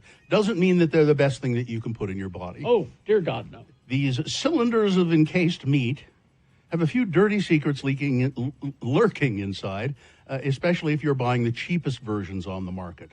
So it does behoove you, if you're going to buy hot dogs, don't buy the cheapos. Here are some of the things you don't really want to know about hot dogs, but it may help you make better buying decisions when you throw a package in your shopping basket. Your hot dog might have foreign objects in them like, shall we say, glass? What? Yes, glass. There isn't an acceptable level of glass that they'll let in. I don't. Hot dogs. 38 people have reported to the USDA Food Safety Inspection Service that they found foreign objects in their hot dogs. 38 people is a small number given how many hot dogs are consumed, but remember, those are just the ones who took time to report. Here are some of the items people have found in their Franks, according to a Time magazine article. A piece of rubber band. Tiny, hard, white pieces of plastic. A clump of hair or something rat-like. The tip of a razor blade. Glass shards. Various pieces of metal, wires, a staple, a button, a piece of bone, and what looked like an insect larva. Ugh.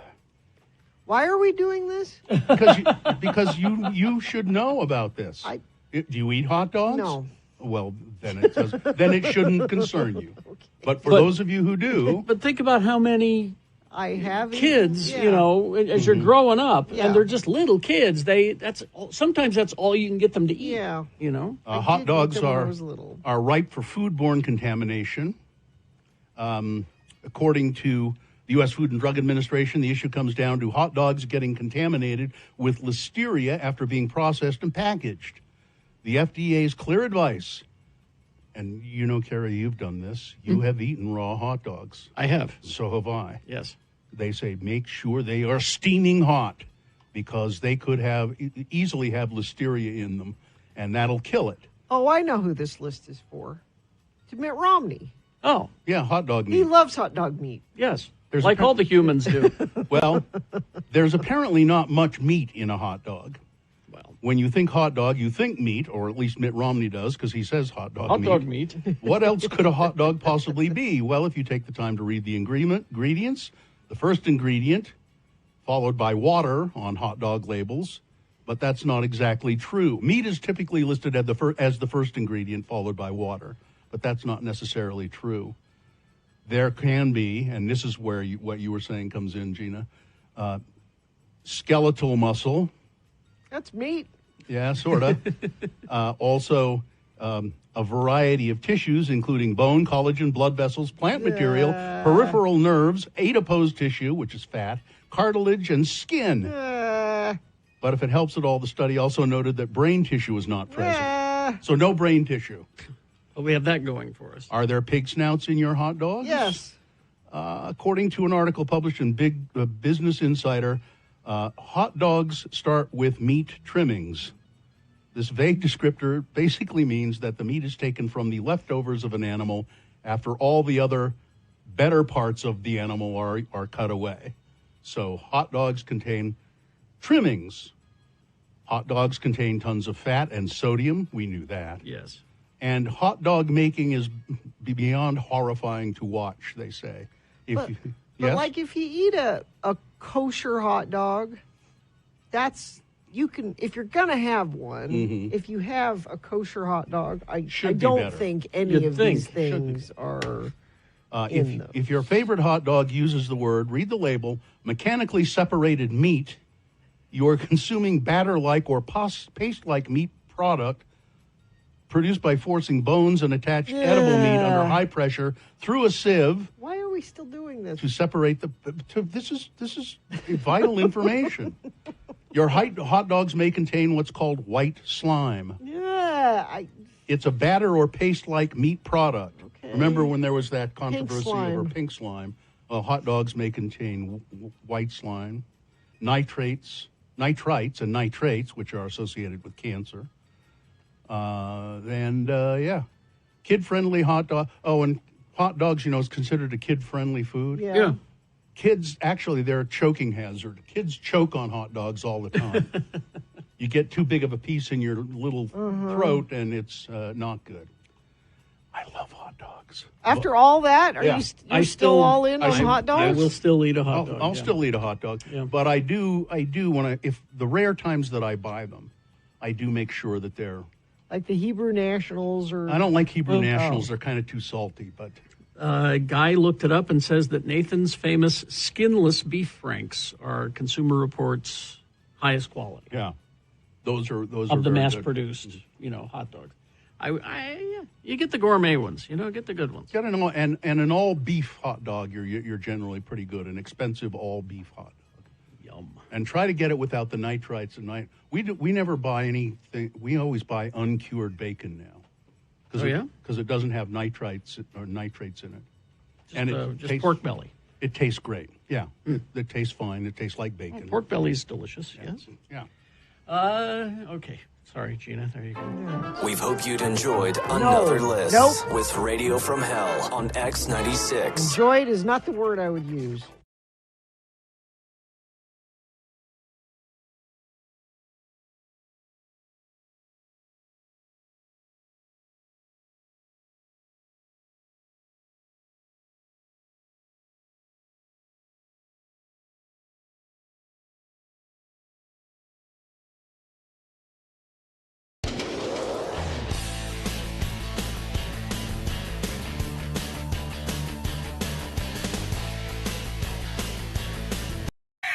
All right, 7:25 right now, time for Boner of the Day.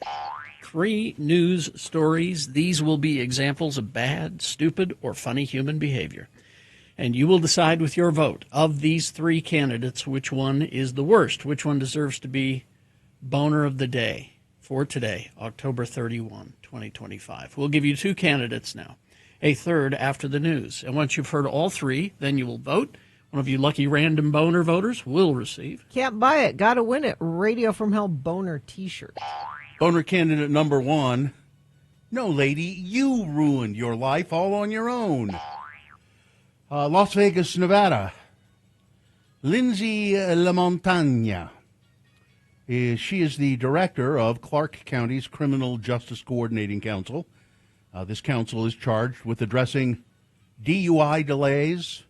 She is now facing her own DUI charge after an April 27th arrest by Nevada State Police. A caller reported Ms. LaMontagne was swerving terribly. She was weaving? Pardon me? She was weaving. No, she was swerving. Oh, okay. That's different than weaving. Oh, okay.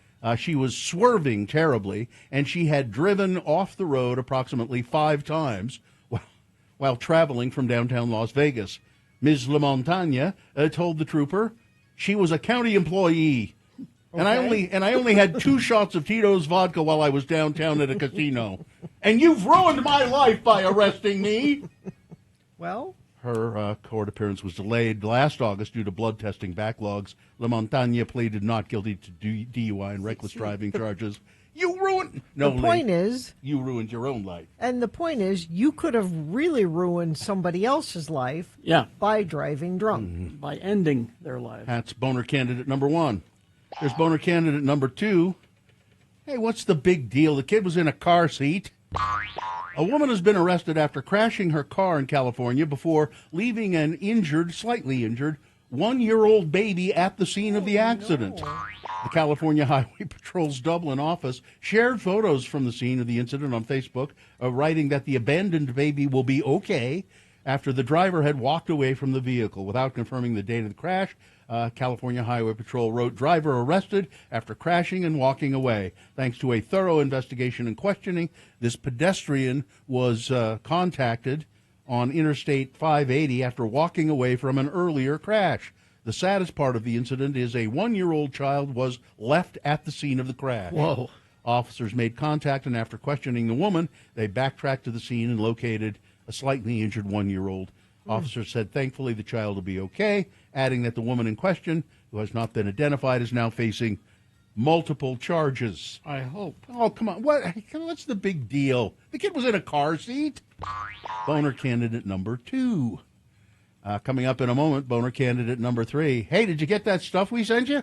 Boner candidate number 3 coming up after this. Big boy news and Opinioendo brought to you by. Families worried about running out of benefits should contact 211 immediately to get connected with local food pantries, rent help, utility programs before their situation becomes critical. Call 211 or visit 211utah.org to get connected to more than 10,000 services and resources statewide. Well, boy, CBS is going down the drain quick. Yep. Gayle King now, who has been the face of CBS Morning News for more than a decade, is expected to leave as anchor of that program next year, according to 4 people with knowledge of the situation. King may shift to a different role at the news division that's being thoroughly overhauled under the new Paramount Skydance regime. King's existing contract is set to expire in May. There are signs that CBS would like her to stay on board with the news division, potentially with a deal to produce her own programming for the network. Nora O'Donnell, who previously anchored CBS Evening News, stepped down from that role in January and transitioned to being a senior correspondent for CBS News, contributing to a range of programs and coverages. Negotiations are about to ensue that just as Paramount is cutting ties with dozens of staffers at CBS, they're firing a lot of producers. And they've got the official Trump administration minder in there, in their news division, you know. He's an ombudsman, Carrie. Ombudsman, yes. Well, that sounds not bad at all. He's there to make sure that they don't say anything too bad. Those facts get in the way. Gayle King would be the latest in a parade of CBS talent to leave their current roles as the company's corporate ownership shifts from the Redstones, the former controlling shareholders, to the Ellisons. Gayle King and John Dickerson has said he's done by the end of the year. There's a John Oliver episode from a few weeks ago about Barry Weiss, who is the ombudsman. Yeah, she's the one in charge there. Go take a look at that, and you'll see what we're talking about. There's that. Let's see now. Former Utah County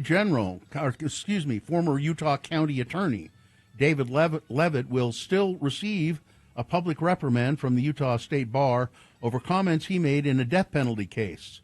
This is according to a decision made by the Utah Supreme Court. The court, in a unanimous decision released Thursday and written by Justice Paige Peterson, said that Mr. Levitt should have known that comments he made at a news conference could have prejudiced jurors against Jared William Baum, who was facing murder and kidnapping charges in the brutal murders of 17-year-old Berlin Breezy Otteson and her 18-year-old boyfriend, Riley Powell. Remember, he killed him and then threw him down a mine shaft. Oh, yeah. Levitt had appealed the bar's reprimand, seeking a reversal or to have it lowered to an admonition. Please, just give me, don't reprimand me, just give me an admonition, which is a lesser punishment. In a 2019 news conference about the case, Levitt told reporters that, quote, "I'm going to give power back to people in the form of juries to decide. It's the jury's role to determine the guilt or innocence of this alleged killer. If they find him guilty, then it's the jury's role to decide whether he should receive the death penalty or not." What the bar disciplined Levitt for were his answers to the reporters' off-the-cuff questions about the credibility of the sole witness to the crime. Freya Johnson, one of Levitt's attorneys, told the Utah Supreme Court during arguments in February that Levitt was trying to say that the witness affirmed Levitt's decision to take the case to trial. In making those comments, though, Levitt referred to evidence that was not admissible in court, and that's where he got into trouble. He commented on Baum's character.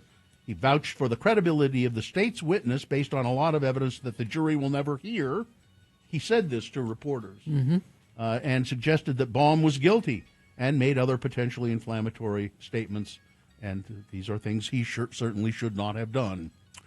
Salt Lake City police have arrested a man facing aggravated assault charges for attacking a man in a wheelchair with a bat before fleeing on a bicycle. Travis Martin was arrested on Wednesday. Officers were called to the area, 134 South, 700 West, a report of an assault with a weapon. The caller told dispatchers that the man had already left the scene on a bicycle. Officers found a man matching the description given to them, and officers said he had accelerated speech and appeared to be agitated. Mr. Martin admitted to officers that he was in the area and had a verbal altercation with the victim, but it was never physical. He said, I don't need a bat to beat somebody up. I got my fists. Yeah. But there was visible bruising on the victim, and the victim said, no, this is the guy, he did this, and he did it with a bat. A paraglider has been found dead in the Laverton, Utah area after being caught in power lines. Ooh. The cause of the crash not known. Cause of why he got caught in how exactly he got caught in the power lines. Officers responded to Confluence park after receiving reports of a glider caught in some power lines. Oh, man. And can you imagine? You just look up and there's a guy with a hang glider stuck in the power lines, and he's just hanging there. The paraglider was pronounced dead at the scene. 500,000 bottles of blood pressure medication have been recalled for containing higher levels of a carcinogen than allowed. You can have a little bit of poison in them, but not a lot. A little's good for you. Yeah. Teva Pharmaceuticals, USA of New Jersey, issued the recall earlier this month for capsules of prazosin hydrochloride. The U.S. Food and Drug Administration had classified the recall as Class 2 risk level, meaning consuming it may cause temporary or medically irreversible adverse health consequences. Well, yeah. So be a problem if you got that kind of medication, blood pressure medication, maybe you ought to check with your doctor and get something else. Let's see. The Department of I did that story last time. Department of Defense doesn't really know who they're killing, when they're bombing those boats off the coast. Why don't we again come up against the law. alongside and arrest them, and then bring them to? Why don't we go to and Congress and say, look, these are? Then Congress has to say, well, you have to prove that these are drug smugglers. Oh, well, we don't want to bother with that. But then we'd have to convene Congress. Yeah. You see. What? And we can't because. Let's see. Finally, this it's daylight saving time. So Sunday, you set the clocks back an hour, fall back. So before you go to bed Saturday night. That means, and this happens twice a year, I can never remember how to change the clock in my car. It will take me 10 or 15 minutes to remember Mine just does it automatically. In your car? Yeah. Yeah, It's syncs up with your phone, and your phone changes. So your car should change automatically too. And of course that means the liquor stores will be closed on Monday, right? No, I don't think it has anything to do with that. Well, Jimmy will be here soon. We'll find out for sure. All right, ask Jimmy. I think there's another excuse to close the liquor stores for a day. All right, that's it.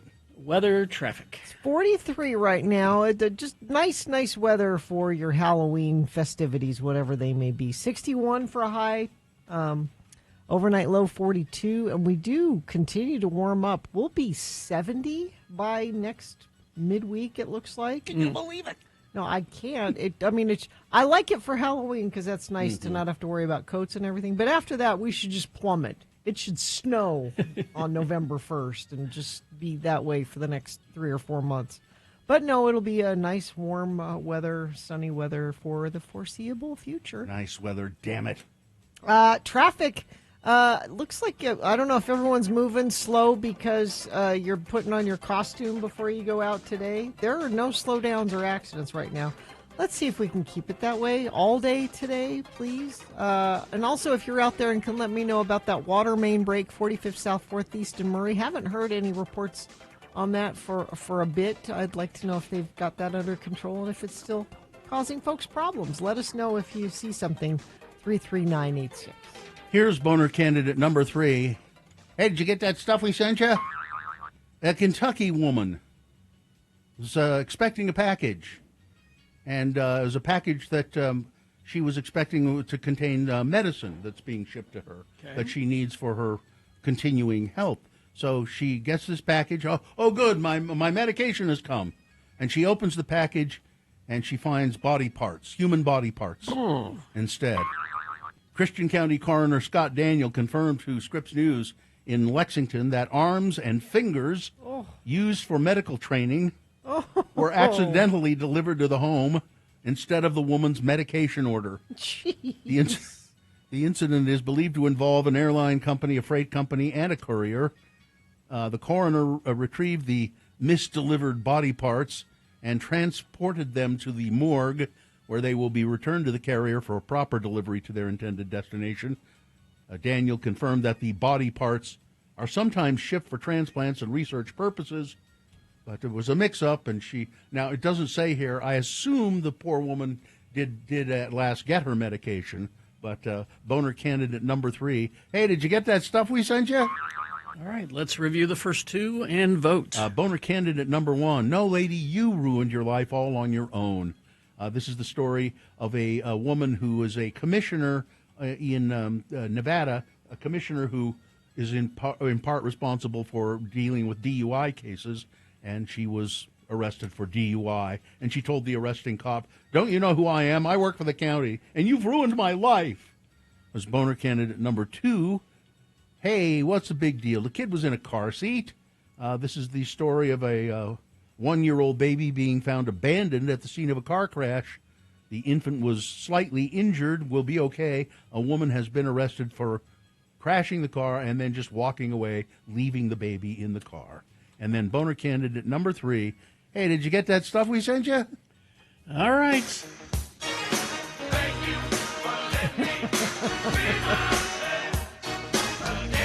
All right, time to vote for boner of the day. 1, 2, or 3. Remember your candidate number. The one that you think should win, the one you think is the worst. 1, 2, or 3. Put that single digit in the message of a text, and then text that to 33986.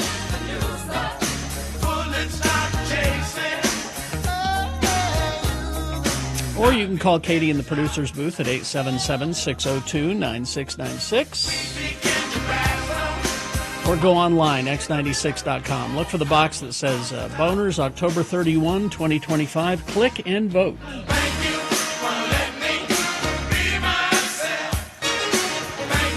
And if you don't see that box, refresh your browser. It'll appear. Click and vote. You've got 3.5 minutes to get your vote in, so let's go. Jimmy the Wine Guy will be here after these messages. Have another drink with Jimmy. Get your questions for him ready to go.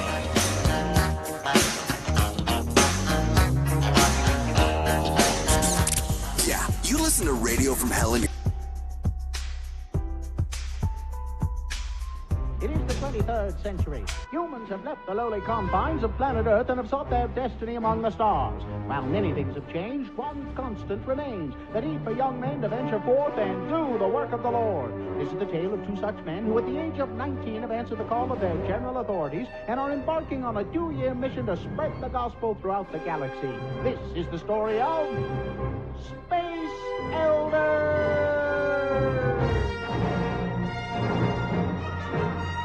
Today, we find our elders wandering around the streets of the Mos Eisley Spaceport, a more wretched hive of scum and villainy you'll never find. Let's listen.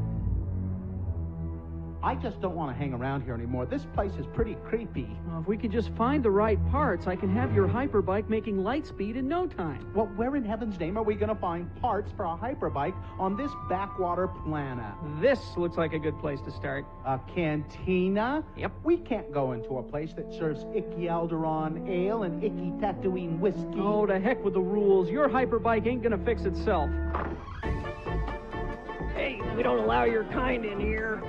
Oh, I'm sorry, sir. We'll just be on our way. Well, I meant the droids. Let's go somewhere where we will be appreciated, R2. Oh, don't ask me. I have no way of determining whether or not his parents were siblings. Hey, Lehigh, check out that cool-looking guy sitting by himself over there. Which guy? The one sitting next to that giant furry carpet. He looks like the kind of guy who would know his way around the black market. I'll bet he can help us out. That giant furry carpet is breathing and just happens to be heavily armed. Follow my lead. Excuse me, sir, but I believe that you could be of some service to us. Yeah, what is it, kid? You want to make the Kessel run on the fastest ship in the quadrant? No, sir. We represent the Church of Jesus Christ of Latter-day Saints. You know, the Mormons. He just wanted me to remind you that Wookiees have been known to rip the arms off of missionaries if they stick around too long. So what is it then? Do you need me to smuggle a shipload of Bibles somewhere? No, but if you need a complimentary copy of the Book of Mormon, we can arrange that. All I need is a charge blaster by my side. I ain't putting my faith in some hokey old religion. Well, I believe that you would find the Book of Mormon to be more powerful than any blaster, and it serves to recharge us rather than us needing to recharge it. Yeah, whatever you say, kid. What is it that you guys came in here for anyway? We need a plasma inverter for a Mark 32 hyperbike. You guys got any cash on you? Cash? No, we don't. Well, maybe we could work something out. You see that guy by the bar? The green guy? His name is Greedo, and he's looking for me. Now, you guys keep him busy while Chewie and I here make a break for it, and you'll find a plasma inverter on your hyperbike when you get outside. You got a deal. Let's go, Lehigh. Aiding and abetting suspected felons. Zone Leader Henson will not like this. Now, maybe we won't put it on our report, okay? Excuse me, Mr. Greedo, sir. Hi, I'm Elder Jensen, and this is Elder Christiansen. We represent the Church of Jesus Christ of Latter-day Saints. Will Lehigh and Butch ever get the plasma inverter off of this godforsaken rock of a planet? Will Han Solo try to shoot his way out of his neck scrape, or will he try using the Book of Mormon? Will Greedo join the church just to get away from our elders? Tune in next time to hear Lehigh say, I can't believe we got thrown out of a sleazy cantina for bothering the regulars. Well, beats the heck out of having your arms pulled off by a Wookiee. On the next eye-crossing episode of Space Elders!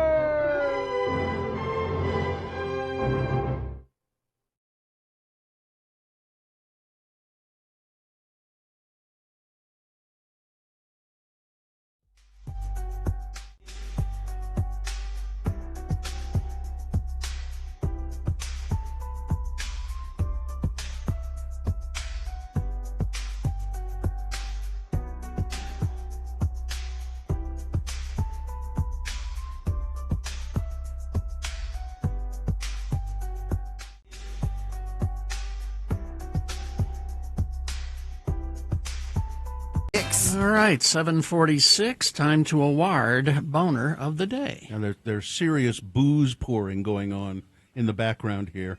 Let's see. The Boner of the Day brought to you in part by a really tasty vegan chili. It was excellent. And Black Velvet Boutique offering fun, sexy gifts, adult toys, lingerie, and expert advice. Black Velvet Boutique open 7 days a week, 595 South State Street in Clearfield. Boner candidate number one. No, lady, you ruined your life all on your own. And Boner candidate number three. Hey, did you get that stuff we sent you? They tied. They each got an equal number of votes. 33 votes for each, for one and for three. But the clear-cut winner, with over 100 votes. Hey, what's the big deal? The kid was in a car seat. The woman walking away from a crash, leaving a baby, a 1-year-old baby, at the scene. That's your Boner of the Day for today, October 31, 2025. Now qualified to be Boner of the Week. That'll be decided by Dave the Flower Guy when he gets here at 9:50 this morning. He'll just tell us who Boner of the Week is. Is this a sponsored feature? Ransom Distillery brings you a bold new ritual without the buzz called, is it Dose? Dose, a new kind of spirit, one that honors craft, celebrates flavor, and redefines what it means to enjoy a drink. Born at Ransom Distillery in Oregon and built by award-winning distillers, Dose is made for those who want the cocktail experience without the compromise. Order yours today. Have another drink, it'll make you feel better. Have another drink, it'll feel alright. If you feel down and you're under the weather, have another drink and you feel alright. Well, here he is, pouring furiously in the background. He's a Scottish golfer. It looks like a Scottish golf outfit. Yeah, I got my tracksuit on. That's today your Goomba. for you. That's your Goomba Hey, how outfit. you doing? Here he is, ladies and gentlemen. He is the iron-fisted dictator of the Wine Academy of Utah, wineacademyofutah.com. Jimmy Santangelo, what is this you've been pouring for us here? So these are non-alcoholic spirits. This is by Ransom Spirits out of Sheridan, Oregon. They've been producing high-quality alcohol-based spirits. They're gins. These are the guys that brought us Old Tom Gin, aged in barrel. Oh, yeah, I love that just stuff. Fantastic distillery sourcing local botanicals and essences, lambic stills, just as old school and as authentic as you can get with making spirits. Well, a couple years ago, one of their founders, he's a non-drinker. He doesn't drink, consume One of their alcohol. founders is a and he's a non-drinker, huh? distiller. He's really great aromatics. I was at a cocktail contest with him last year, and great guy. And he just wanted to provide something to the non-alcoholic spirits market, a high-quality, low-sugar. Because a lot of these, to be honest, they're caramelized and they're other people's, not these guys, but others on the market. High sucra and things of that nature. He wanted to make an authentic, very clean, low-calorie, low-sugar, if any at all, high-quality spirit, and he did. So you have a little tasting for us here. Where do you want to start? So from left to right. So the first one's a vodka-free. So this is our vodka-based one. And what you can do with these is just kind of go down the line and give them a smell. The first one is the vodka? The first one's the vodka. The second one is the, you know what, I might have, did I switch here? It's gin. The first one is gin. First one is gin, excuse me. Yeah, it does smell like gin, pardon me. Yeah. I switched it on the table. I've been drinking non-alcoholic beverages all morning. What's the proof on this, Jim? Mine are full proof. No, I'm only kidding. The dose, gin-free, herbs, aromatics. Yeah. Kind of like a rosemary thing going on. Or that, when you have the Italian seasonings, it's a bit like that, like this nice driving aromatic. And then in contrast to that, the vodka, clearly nice and clean. The middle one I'm really excited about, tequila. Oh, a little bell peppery kind of thing going on. I haven't tasted these Actually, at all that's yet. my favorite so far. Yeah, I'm going to give the tequila a little taste. Let's see. Now, the idea is that you can Spice. use these White to pepper. mix cocktails the same way you would with... Yeah, it would be Okay. the same ratio. And what you can do is make no-dose cocktails or low-proof cocktails, right? So you use can this as maybe the a base. split. Yeah. Or maybe you're going to make an ounce and a half. You do an ounce of this and then a half ounce of... Your full proof, something of that nature for a low proof alcohol. I like the tequila. It has a little jalapeno flavor. Got a nice little white pepper, little jalapeno. All these are ordered, and we'll go on. But before I forget, all these are ordered online at dosespirits.com. DHOS Spirits, SPIRITS. We'll have it on the website, dosespirits.com. And when you order online, use the discount code Francis, and you'll get 50% off on orders. 50% off, Yeah, wow. yeah, half off. So it's pretty good. So you can go and take a look at that. With as bartenders, you can do a mix and match. So you can buy. It's a 6-pack that you buy minimum order. So you can do 2 of the gin, 2 of the tequila, 2 of the orange, or something like that. You can do a mix pack. Let's go to this Dose Orange. Yeah, this No, is. I didn't get any of that. It's delightful. It was It's the number 4. Number 1, 2, 3. Oh, that. Okay. And it's what is Well, it's what kind is of it? sherbet-like. It's orange. What is Sherbet. it? What's it supposed to mimic? Probably a vodka. Let's see. Yeah, it's got this nice, beautiful. A That's nice. flavored vodka, yeah. That would be good in that and some non-alcoholic sparkling wine, or if That you would, wanted to add this, and if you wanted to make a French 75 without the alcohol, that kind of a thing, that would give a fun flavor. Although we do have the gin here. That is tasty. It has a little bite to it, too. It does, and all these are very flavorful. And again, the sugar, there's very low, if at all, sugar in these, and that's the nice part of it. And a distill, that's when you have the hand of a distiller coming at a product with non-alcoholic. Now, the last one I didn't pour you boys yet because I didn't get over there. This one is called Bittersweet. So I'm going to give this a little. I have it, though. I've got it. Is that like an Aperol? Ooh, Or? yes. That's that exactly what it is. It's like an Aperol. And that would make a I like great that Aperol spritz with a... Yeah, you can just pour it on top of that one. Okay. Because I think that's the empty. It's the empty one on I top. think so, yeah. Yeah, Carrie, you would like this. It's Aperol spritz. This with some soda water. You're good to go. This is really good. I like this bittersweet. Yeah.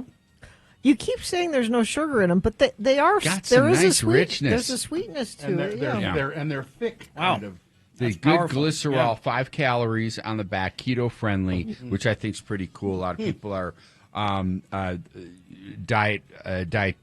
worried about the consumption of the food that they're intaking, things like that. So it's really kind of cool. You know, Here's the 5 of them. We're Yeah. starting with the party season. Yes.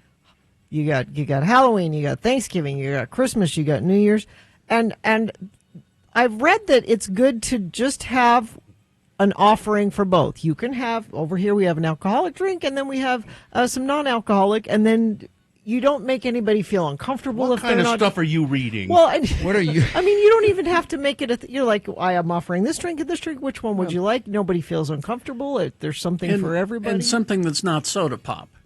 I would think that a non-drinker would appreciate. I got Sprite. We have, it's so funny because you're absolutely right. Not only is it in the homes, but in restaurants. We are contracted out for a multi-course wine dinner. We're the sommeliers at the event.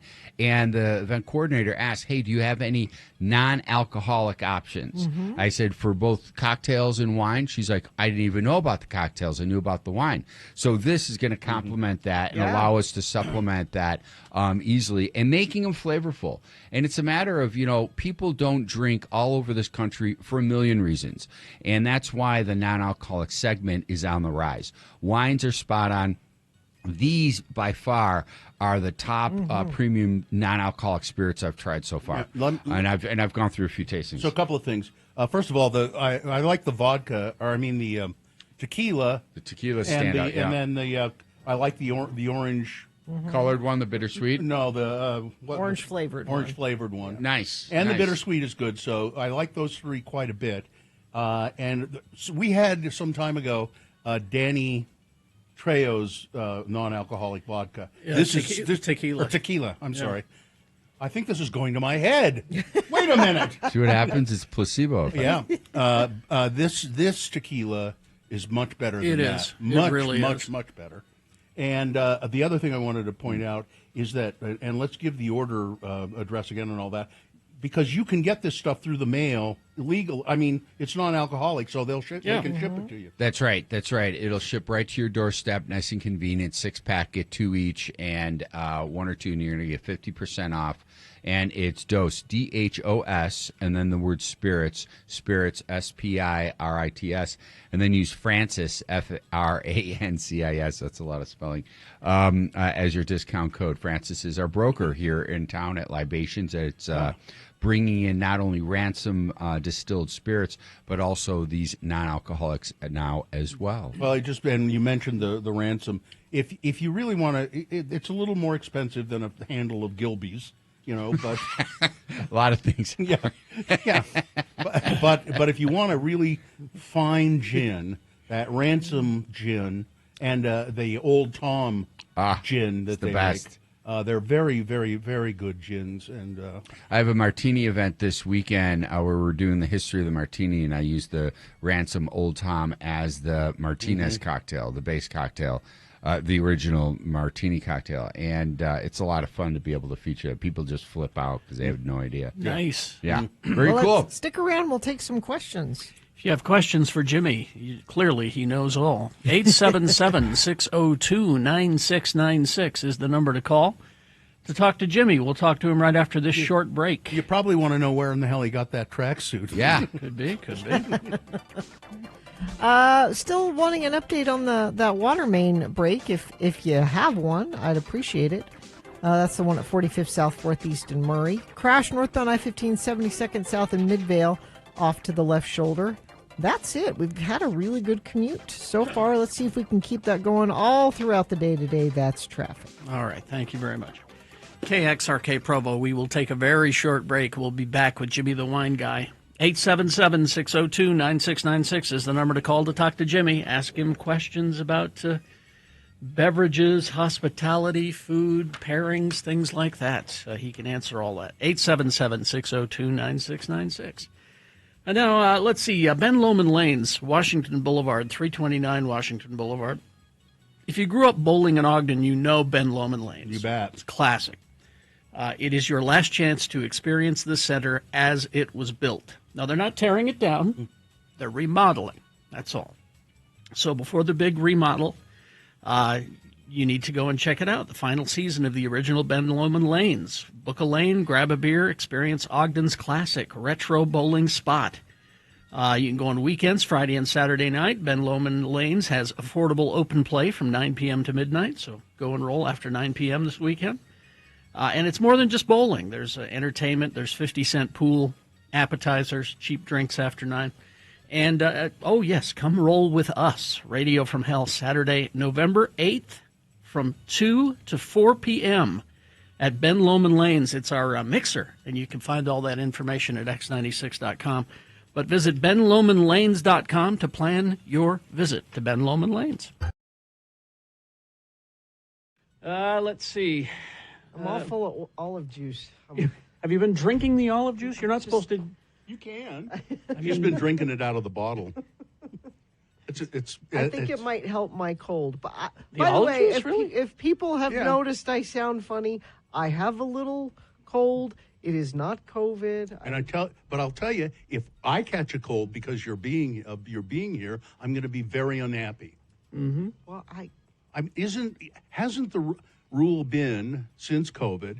You really should even stay home if you have a cold. But I feel bad because I was just gone for. You could have worked from home. You got the gear. It's all right. People are placing bets that you're going to call in Monday, though. No. I'm fine. I'm fine. So fine. I hope I don't have to call in Monday. You're fine. We're all fine. You know, colds are very contagious. Yeah. And we're here in a room. I felt bad about not coming in. How much worse will you feel when Carrie or I or both of us get sick? I'll be fine. I'm not going to get sick. I've gotten crazy about washing my hands to the point where it's almost obsessive. But I haven't gotten sick. But you're breathing the air in here. Here, I'll open the door. It's not going to help because now Bill Riley is going to get his ice and. Oh no, that's at 8:00. Sorry. Yeah, it's past. Oh, it's past. Yeah. But this is 9:00 now when people start to file in. When person starts to when file. Person when a person starts to file. One in. person file. Yeah, a person files in. A to person. work. Hey, look, a person's working here. We've been really lucky with persons interns, though. We really have. I credit Katie for finding the good ones. I mean, what the hell? I mean, Dawson even came back for a second round. Yeah. That's we really didn't weird. beat him up enough the first No. time. I appreciate the help because they find the questions for Beat Gina, and then I mutilate them. I really almost don't know what they do because they work just behind the scenes, and Katie takes care of it. I stay out of it. They edit things. They post things. They answer phones. All of the stuff that I've been exposed to when I do notice what they do fabulous work. I do know that not one of them has gotten me coffee. Not one. That's not their job. Which is very irritating. Well, I know it's not their job, but they could have offered. They are busy. All right. The reason you don't see them is they're busy. I'll go get my own coffee. Oh, there's somebody's getting ice. running to get me That's coffee. Bill Riley. He's an hour late. You're late, Bill. You're an hour late getting ice. All right.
Yeah, Michael in Payson says he can top that. He's killed more than 8 people.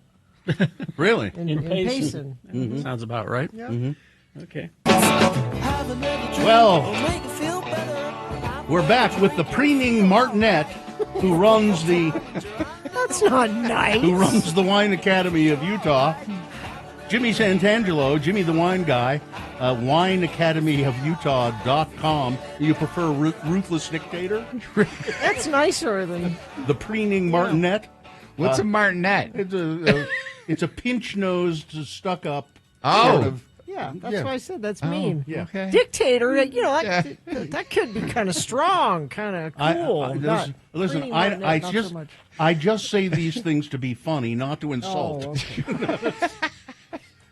So, if you haven't Words heard, Bill. I was going to say, unfortunately, the default position is to insult. Well, that's just too damn bad. wineacademyofutah.com. There you go. You need to call and ask Jimmy questions. 877-602-9696. Wine, spirits, restaurants, whatever. Call. Yeah. There's 877-602-9696. Now it's Halloween tonight. Are there any cocktails, Rum recipes? It's all about Well, it'd have to be a zombie. What's a zombie? The zombies got pineapple, coconut, some 2 rums in it, and that's delicious. That's in that long cylinder Collins glass, but it's frosted. Those are really a lot of fun. Two different rums. So you can make So the zombie. And I'm also thinking of, when I just listed that off, I'm thinking of at the Soggy Dollar, that cocktail, which is a different one. But the Soggy Dollar, that was the painkiller is the one I was thinking. Yes. The painkiller. I think I've made that one for you guys before. But yeah, sometimes a lot of these cocktails will have 151 floated on the top, and strike a match, and then that'll certainly blow it out, and don't use a lot. It's dangerous drinking in flame. A lot of folks will have rum-based cocktails tonight. But, just drink in moderation. I'm a big wine guy, so it's a lot of fun. A friend of mine, we would go to her neighborhood when the kids would go. She would make a big batch of chili, and it was so fun just sitting there, having a drink, having a glass of wine, watching the kids come up, in their costumes and everything else. And, it was a good time for sure. That vampire wine that you see this time of year, and it's not bad, really, is it? The one with the cape on it? Yeah. Cameron Mercer Imports brings that in. I always tease him about it. It's quality wine. It's got, what it is it's a bulk production. I don't know too much about the sourcing, but they source from a wide range of areas, so it's a blend, and it's got some good, I love the packaging, and that's what's great about it. 877-602-9696, or you can text questions 33986. Any kind of question you want to ask about wine or spirits of Jimmy Santangelo. He knows all, and if he doesn't know it, he'll make it up. That's right. It's interesting you say that, because I see those vampire wines at the liquor store, and I think to myself, this can't possibly be a good wine. No, we're not going to bring it. It's a seasonal wine because it's got the theme, that format. But it's going to be a solid production. It's just the packaging that you have with it. Yeah, it's the same thing with that. I saw Fess Parker wine. Yeah, he was Jim Bowie and Daniel Boone on TV and all of that, and Davy Crockett. And I thought, that can't be good. But I think you told me. It's pretty good. He's actually wine. a founder, or one of the original investors and farmers there in Northern California, pushing the wine field forward. He was one of those founding guys for sure. What if you want like a warm drink, like a apple cidery kind of thing? Yeah, I'm real big on the unfiltered apple cider. You can get it right now, whether it's at Whole Foods, Harm, whatever your grocer that you go to. Get it unfiltered. We're not talking apple juice. We're talking apple cider. And low and slow on the stove. Add in some star anise, some cinnamon, some clove. And just let that simmer. And then next to it have your various alcohols, whether it be a whiskey, a nice bourbon would go great with that, or a rye whiskey, or cinnamon something whiskey? blended. Cinnamon whiskey would go really good from Clearwater. You also have brandy. That's when you're like, I never use this brandy. This is a great opportunity to do that as well. I And say, some I rum. never use this brandy. My wife says, then why is the bottle empty? I don't remember using this brandy. What is a good beverage to pair with Halloween chili? Someone asks. Halloween chili. So it might be kind of spicy, I'm thinking. And what you want to do is a red wine Zinfandel. You want something that's big, rich, and ripe. Or maybe even a nice Malbec that's a little nice and ripe. Last night I just served a Piatelli Malbec out of Argentina. It was about 14.5 alcohol, so something like that would be good. But a lot of your red wine, your Zinfandel-based grape wines have higher alcohol, and you need that higher alcohol to counteract that rich ripeness on the palate for any spiciness in the dish. And you need a heartier red with that protein, that meat-based chili. All right. Sid says, I think I'm going to have Honeycrisp apple juice tonight mixed with sparkling wine. Oh, I love it. That Yeah, sounds that pretty good. Let's go to, looks like David is here. David? Hi, David. Yeah, I was wondering where that martini tasting in time is. Yeah. Yeah, it's fantastic. It's an in-home event. It's the history of the martini. And we start with the Martinez, where it all started, in that town, that last stop before going to Comstock for the Gold Rush. And then we do a Gibson martini, which Bill loves that story of the Gibson, the ambassador, who used that pickled olive to show that it was a water. And then we do a Vesper martini to finish. The James Bond cocktail. So what nice. Jimmy's saying is this is in-home wine event, or cocktail event, so you should book him to come to your house and have this party. See, there you go. Have maybe two or three couples, 6 or so, 8 people maybe. And he'll bring it to you. Yeah. Bill always Okay, books I him for see. 6, I've but been drinks working for 8. Ashley lately. They have martinis all the time, so I had to ask. Yeah. Nice. Love it. All right. Thanks for the call. Thank you, David. Yep, thanks. All right, so now here's a question that Gina was actually asking. Do you know of any company in Utah that makes wine advent calendars? I don't think so. No. That would be awesome. Yeah, no, we don't have the Advent. It's that packaging, that 50 ml bottling. That would be super Which cool. I would like more. Last time you were here, I was telling you that I need more like split-sized bottles, because not every time do we want to $3.75. drink a whole bottle of wine. I wish we had more of And those. you want to try a new wine, Yeah. perhaps, you know. I wish we had more of those available. I would just like a big Advent calendar. That's right. With the So Jeroboam. Advent is it 12 or 20? It's 24. Yeah, it's 24. every day. Yeah. So it's leading up to Christmas. yeah. Got it. So December 1st leading up to Christmas. Okay. I know Costco out of state has them. Right. And they're terrific. Yeah. Now, how and do you they- open the little board, and then you got. But Yeah. the wines aren't big. They're No, they're just the little tiny. ones. Yeah. They're even smaller than a split. They're like Yeah. They're okay. That might be the 180. So they're like little minis of 187s. wine? Yeah. No, they're 187s adorable. or- They're like that. You know. Huh. You get like a glass and a half out of So it. that's a probably. pretty big Advent calendar. Or Yeah, It's that's just a what box. I'm thinking. The size It's of a- a. It's Okay. a box that. Yeah, it's just a box. But I went to the liquor store yesterday to get a Jimmy suggestion. I got some of the boxed Chardonnay, which is okay. You said if you're getting boxed wine, the white is better Yeah, than Pinot Grigio, Sauv Blanc. or Pinot yeah, Grigio, whatever it is. mhm. Yeah. And I bought a little Meiomi because those come in small. Oh, yeah. But that's You're limited. That's it. Yeah. We'll see what we can do. Well, if we just elect Jimmy as governor, Oh, jeez. then we'll get this taken care of. All right. Well, thank you, Jimmy. We'll fill the lake with wine. Hey, thanks, everybody. Have a great weekend and be safe. Thank you. WineAcademyofUtah.com. Book Jimmy for an in-home event, or study to be a sommelier with Jimmy the Wine Guy. There you go. All right.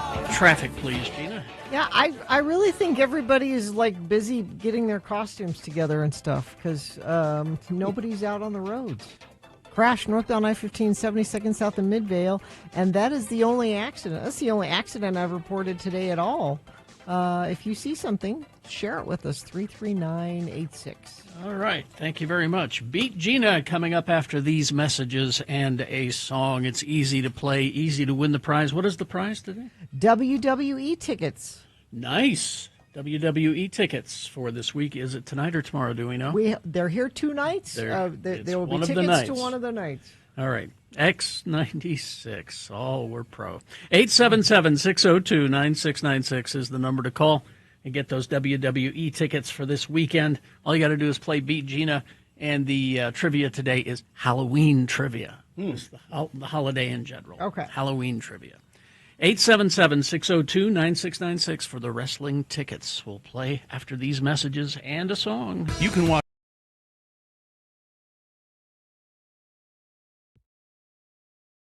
I have a. Well, it's not an email of interest. What is it?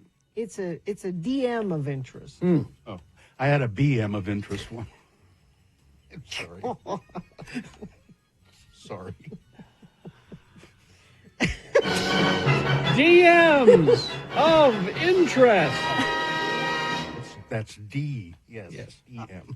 By the way, if you DM me, like on Instagram, I mostly don't look at that. Yeah. You can email me anytime, Gina@x96.com. That's the best way to get a hold of me if you're trying to get a hold of me. Mm-hmm. I don't look at my DMs Yeah, because there's I'm the things same that show way. up there that I don't care for. People try to get a hold of me on the messenger. Oh yeah, or on Facebook. I don't Messenger. look at that And I don't either. It's very rare. Again, because things show up there that I don't care for. But if you would like to email me to get a hold of me, you can do that anytime. All right. Gina@x96.com. I'm going to do it right now. But I glanced at it and this caught my eye. All right. Okay. Hello, Gina. Would you be interested in judging the Utah Cheese Awards in Steve August? German. Bill Allred has done it, and most people have a really good time.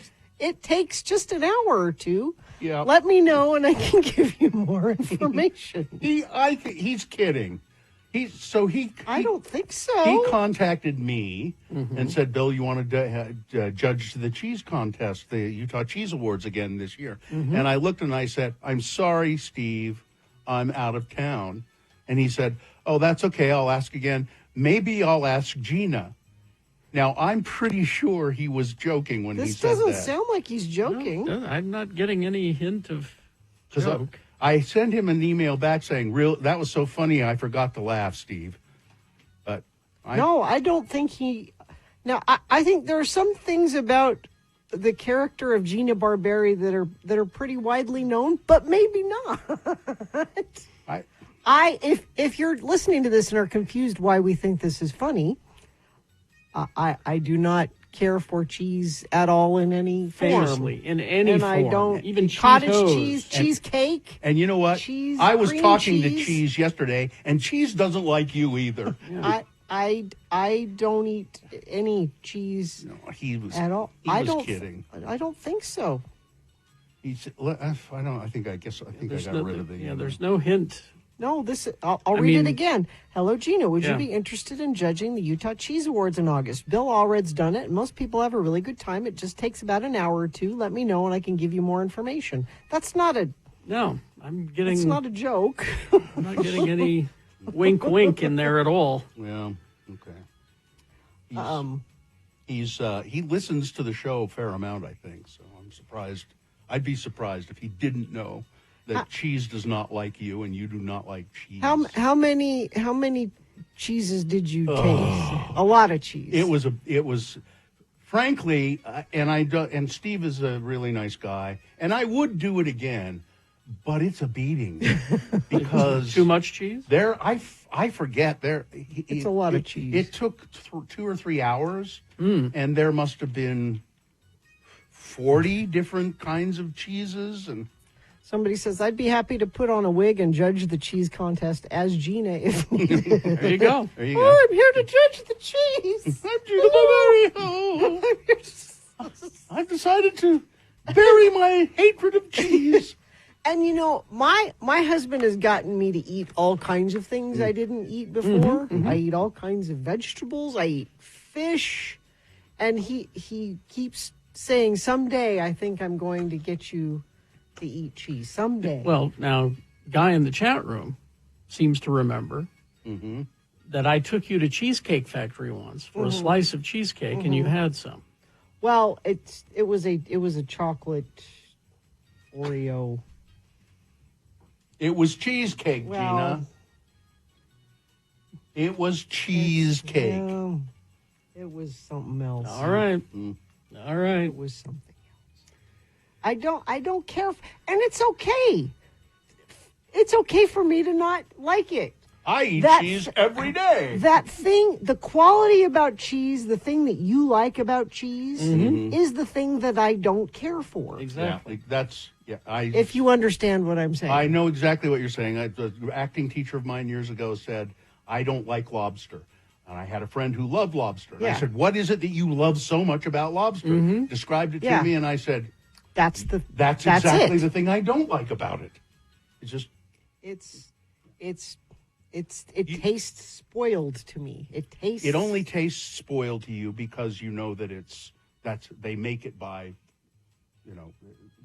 there is a fermenting process there. There's a And curing, aging process. And I have had people try to sneak me cheese. Like, come somebody sneak her some well, cheese. No, like come over for dinner. Mhm. And we're going to make this pasta Well, that that's has mean. cheese in it. That is And kinda she's mean. going to eat it and like it. And then we're going to say, ha ha, I can always tell.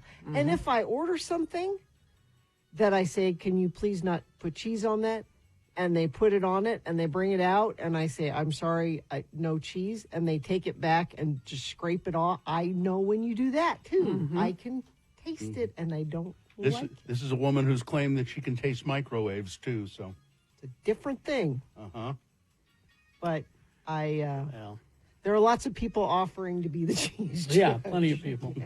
And I guess he didn't ask me because I'm famous for saying no to things. But Berg in the chat room has put a fine point on this. Oh, okay. Eat all that cheese, and you won't have a BM of interest for a while. There you go, Berg. BM of interest. There you go.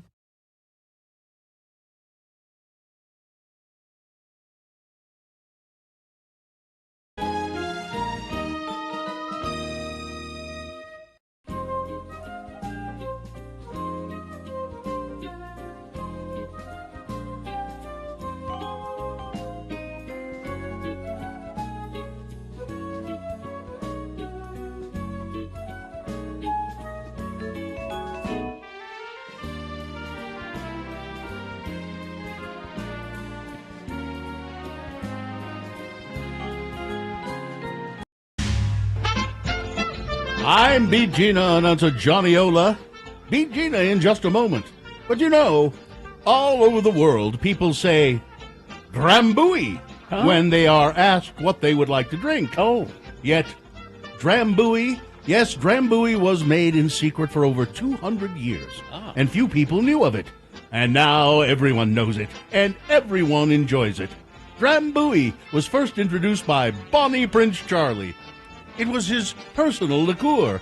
Today, it is the personal liqueur of great numbers of discriminating people who like to have a bottle at home for their own enjoyment and for their friends. Drambuie is delicious, too. Not too sweet, not too dry, a blend of fine old whiskeys mellowed with heather, hone, and redolent of Highland herbs. No wonder it's enjoyed by everyone. Most people prefer Drambuie straight. Some pour it over ice with a twist of lemon peel. Bartenders, flight attendants, and ship stewards all over the world know to serve Drambuie, the liquor you prefer to be offered, Drambuie.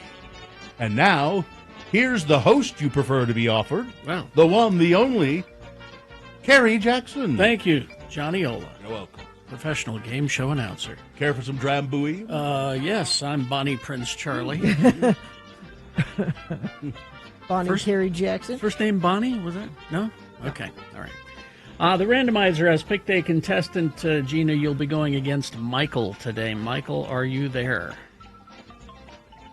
Michael? Yes, I'm here. All right, Michael, we're going to toss a coin to see who goes first. It will give you the advantage in the game if you call it correctly, heads or tails. Tails. All right, let's see what happens. It is heads. Oh, you're going to have to work for these tickets. It's 2 nights of back-to-back WWE action. Salt Lake City Friday Night SmackDown brings the hype with your favorite superstars October 31st and November 1st to the Delta Center. And Michael, you will get to select whether you would like to go Friday or Saturday night. There you go.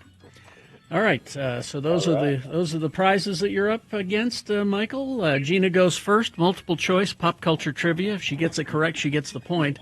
If not, I hope you were paying attention, Michael, and you can answer the question correctly and steal Gina's point away. We'll go back and forth till one of you gets 3 points. All right, first question is for, I'm going to turn you down, Michael. First question is for Gina. Gina. Mm-hmm. It is said that a child who is born on Halloween can do what? Okay. Is it 1, talk to spirits? Is it 2, see the future? Is it 3, see the future but only to February 19th? Or is it 4, slice, dice, and make julienne fries? I will say see the future. See the future. No, you I tricked me. you. Michael, Again with your chance to steal. See and talk. What? What? Spirits. Talk to spirits. Talk to he said. spirits. All right, Okay, there you thank go. Yeah, talk to spirits. There you go. That's a point for Michael. And Michael controls the question.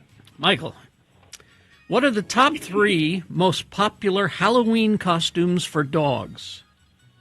The top 3 most popular Halloween costumes for dogs. Is it 1, baby shark da-doot da-doot da-doot, mama shark da-doot da-doot da-doot, daddy shark da-doot da-doot da-doot? Is it 2, the Nina, the Pinta, and the Santa Maria? Is it 3, spider, cowboy, and vampire? Or 4, pumpkin, hot dog, and bumblebee? Gee, I mean, you put a lot of heart into Baby Shark. Let's go with that one. No, sorry, Michael. Well, Dang it. it's obviously number 4 because there's lots of Yes. hot dogs. Pumpkin, and- hot dog, and Yes. bumblebee. There you go. It's 1-1, and Gina controls the question. Gina, Yes. what are the 2 names for the night before Halloween called? Okay. Is it 1, Mischief Night and Goosey Night? Mm-hmm. Is it 2, Judgment Night and Samhain? Mm-hmm. Is it 3, The Taint and the Cummerbund? Or is it 4, The Cuddly Kitten and the Slaughtered Lamb? I am going to go with 1. Mischief Night and Yes. Goosey Night. There you go. Correct. It's 2-1. Now back to Michael for a tie. Michael, what was the most popular Halloween costume in 2024? The most popular Halloween costume in 2024. Was it 1, a second term? Was it 2, a Boeing aircraft? Was it 3, Shrunken Head Bob from Beetlejuice? Or 4, Ghostfaced from Scream?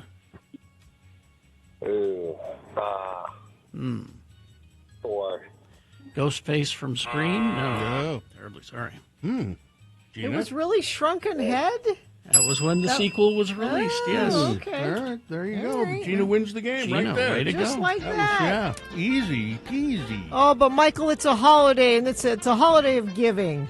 Is it? Yeah, sure. All right. And my gift to you, Michael, even though I beat you, is tickets to WWE.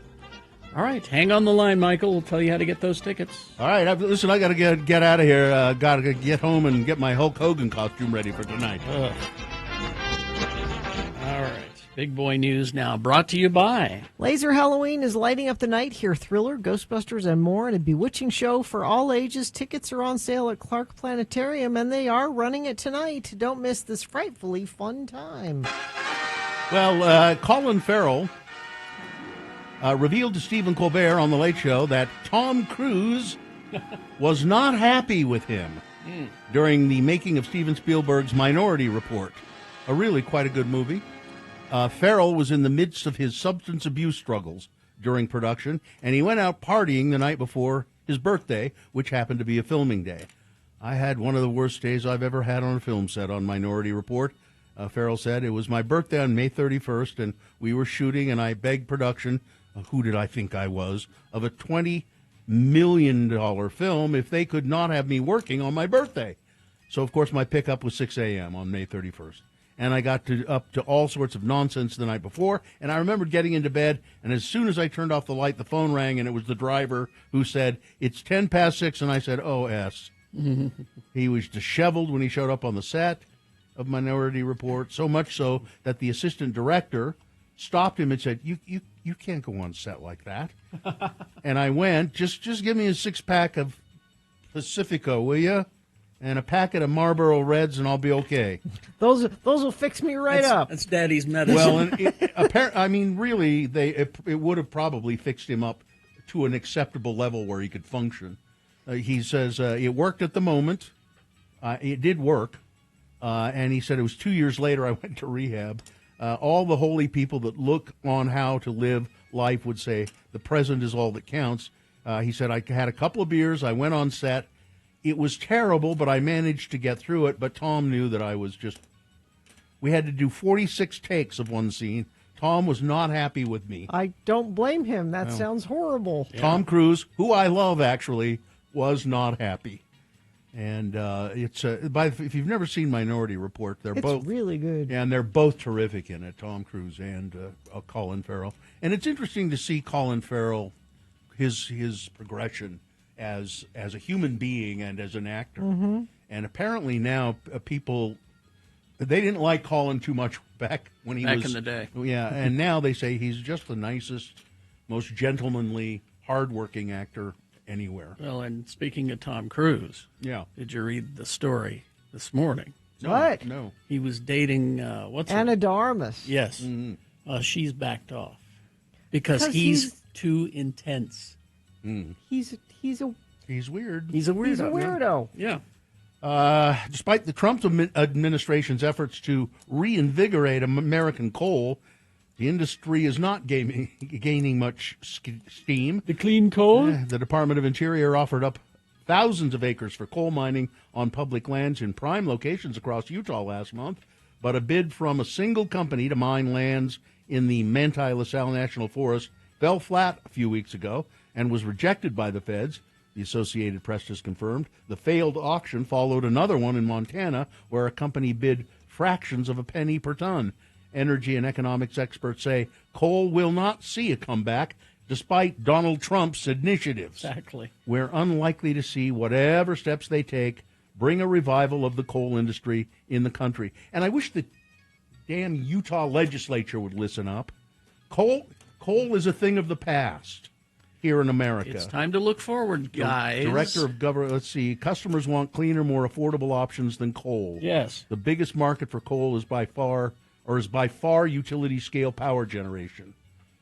U.S. consumption of coal for energy production peaked in 2005, done a nosedive in the decades since, and at the same time, demand for electricity has remained steady. That means as coal-fired power plants scale back, but the Utah legislature has mandated that the coal-fired power plant here in Utah, the one out in Delta, I believe, or near Delta, that was scaling back and converting, I think, to natural gas. They insisted, the legislature has insisted that it stay on coal. But, we've got to help the coal mine. I'm sorry about the coal miners. Yeah. I'm sorry that they don't have If you work. do something different, maybe they can work at the different thing. Let's teach them to build solar panels. Guardian, let's see, the U.S. officials have been increasingly detaining people in small, secretive holding facilities for days or even weeks at a time in violation of federal policy, an investigation by The Guardian has discovered. These holding facilities, located at ICE offices in federal buildings and other locations around the country, are typically used to detain people after they've been arrested, but before they're transferred or released. In many cases, they consist of small, concrete rooms, no beds, designed to be only used for a few hours, but they're keeping people there for days and days and days in these secretive rooms.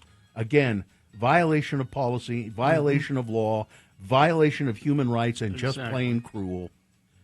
The former White House advisor, Katie Miller, mother of 3 young children and wife of presidential right-hand man Stephen Miller, walked out of her front door one Thursday morning last month and was confronted by a woman she did not know. When she told the story on Fox, she described the encounter as a protest that crossed a line.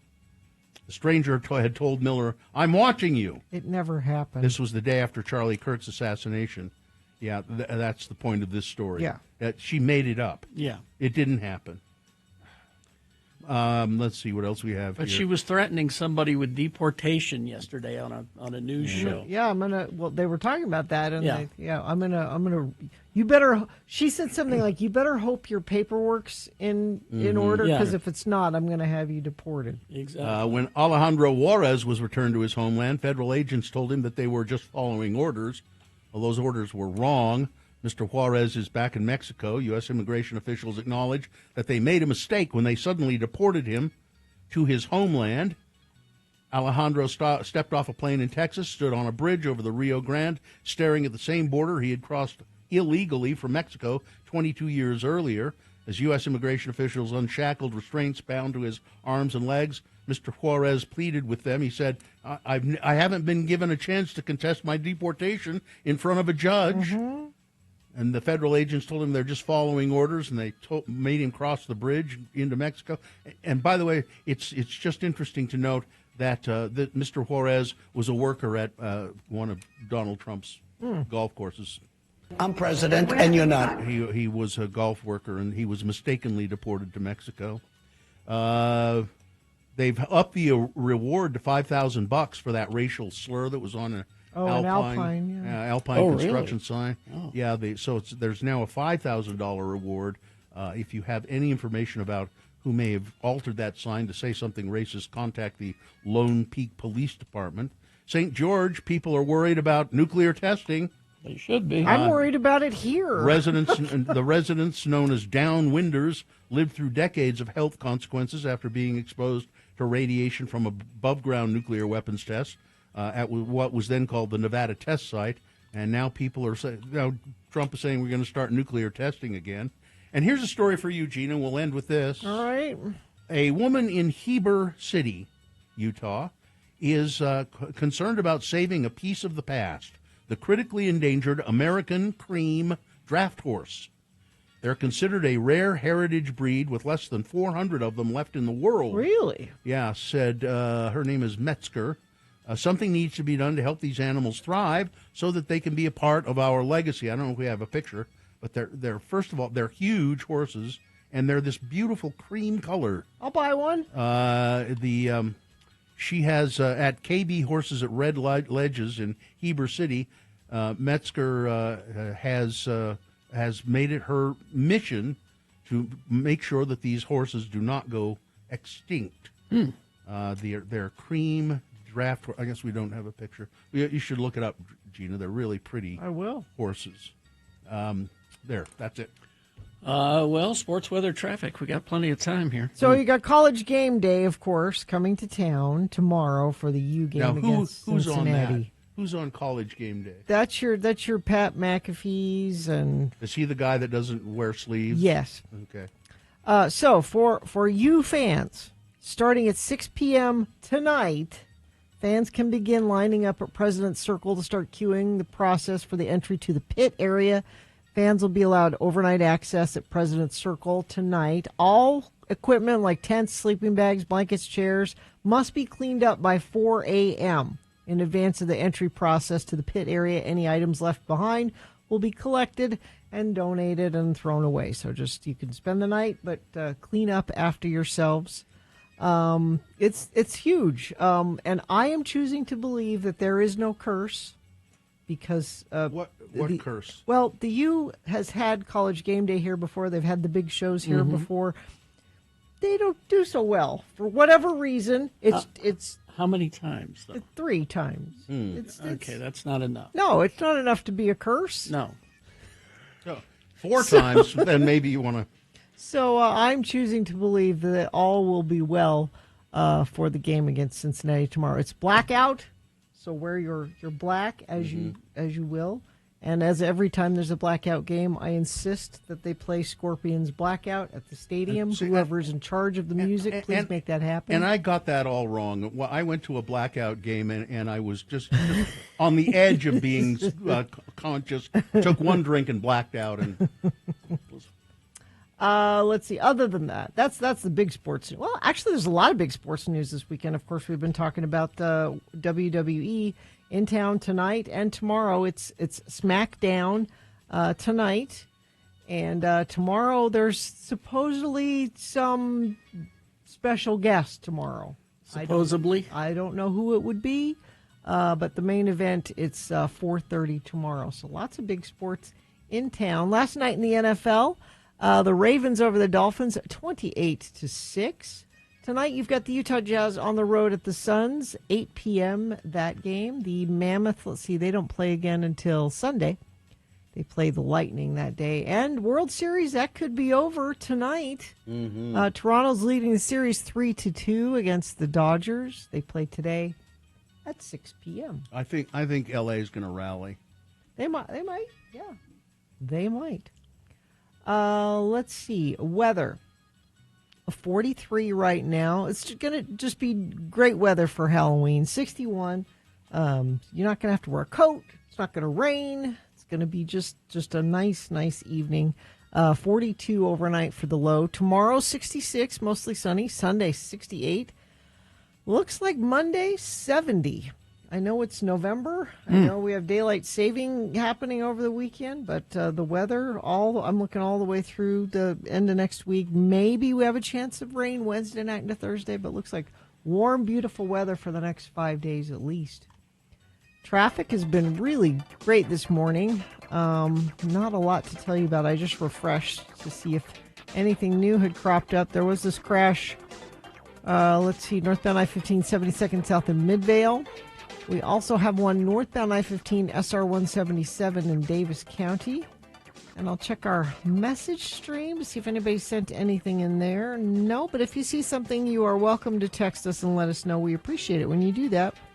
33986. Haster Games for board games, Magic the Gathering, Pokemon, miniatures, dice, paints, and more. Haster Games, 6831 South State or hastergames.com. Thank you very much. All right, we will take a break. We will be back after these messages. It's Victoria with the Real Housewives of Salt Lake update. It's a crossover episode with Above Deck, or is it Below Deck? Below Deck. Yeah. All right. Yeah, No, Below Deck. That's above deck and below deck. Yeah. Okay. So that's coming up. Stand by for that.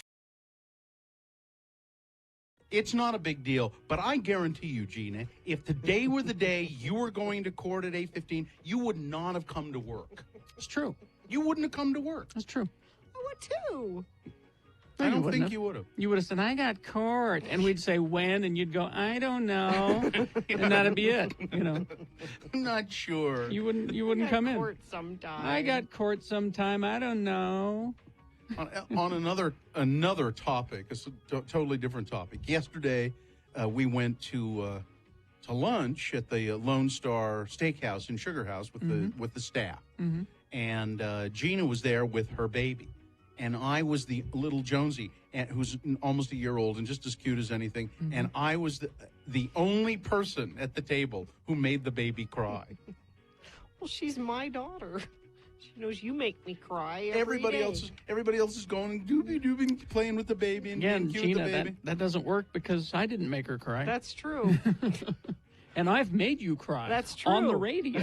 I went and sat down by the baby to, just kind of bonding. Hi, it's your Uncle Bill.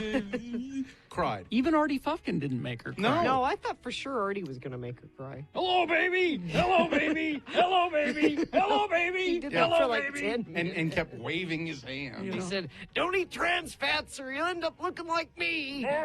You know.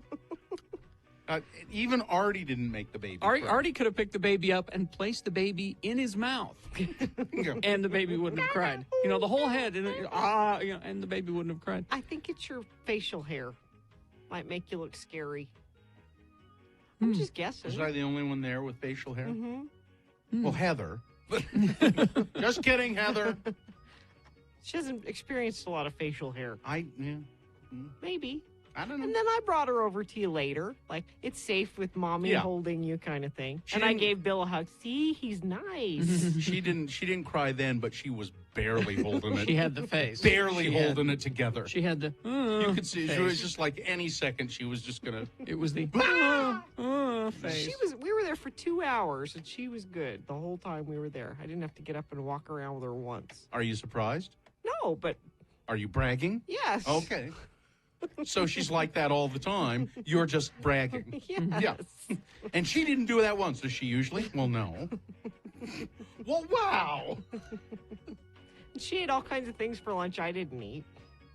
She had tomatoes. She ate the tomatoes off my salad and my onions. Did not. And then, yeah, she ate all She my ate- onions, and then I picked She onions. really ate oh, onions? yeah. Loves onions. And I said, Carrie, you can eat that onion? Here. But she doesn't have teeth.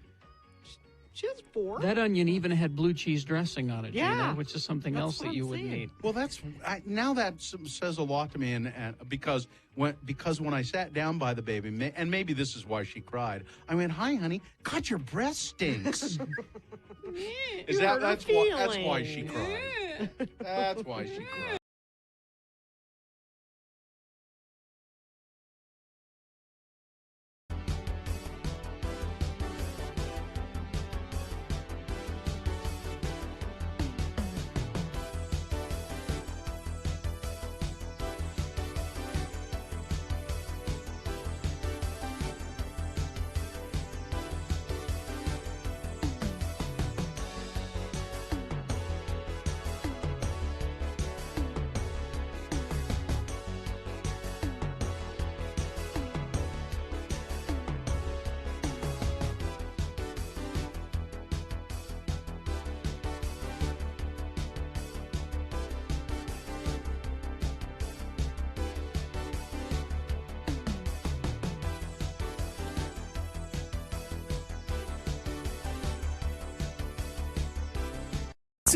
All right.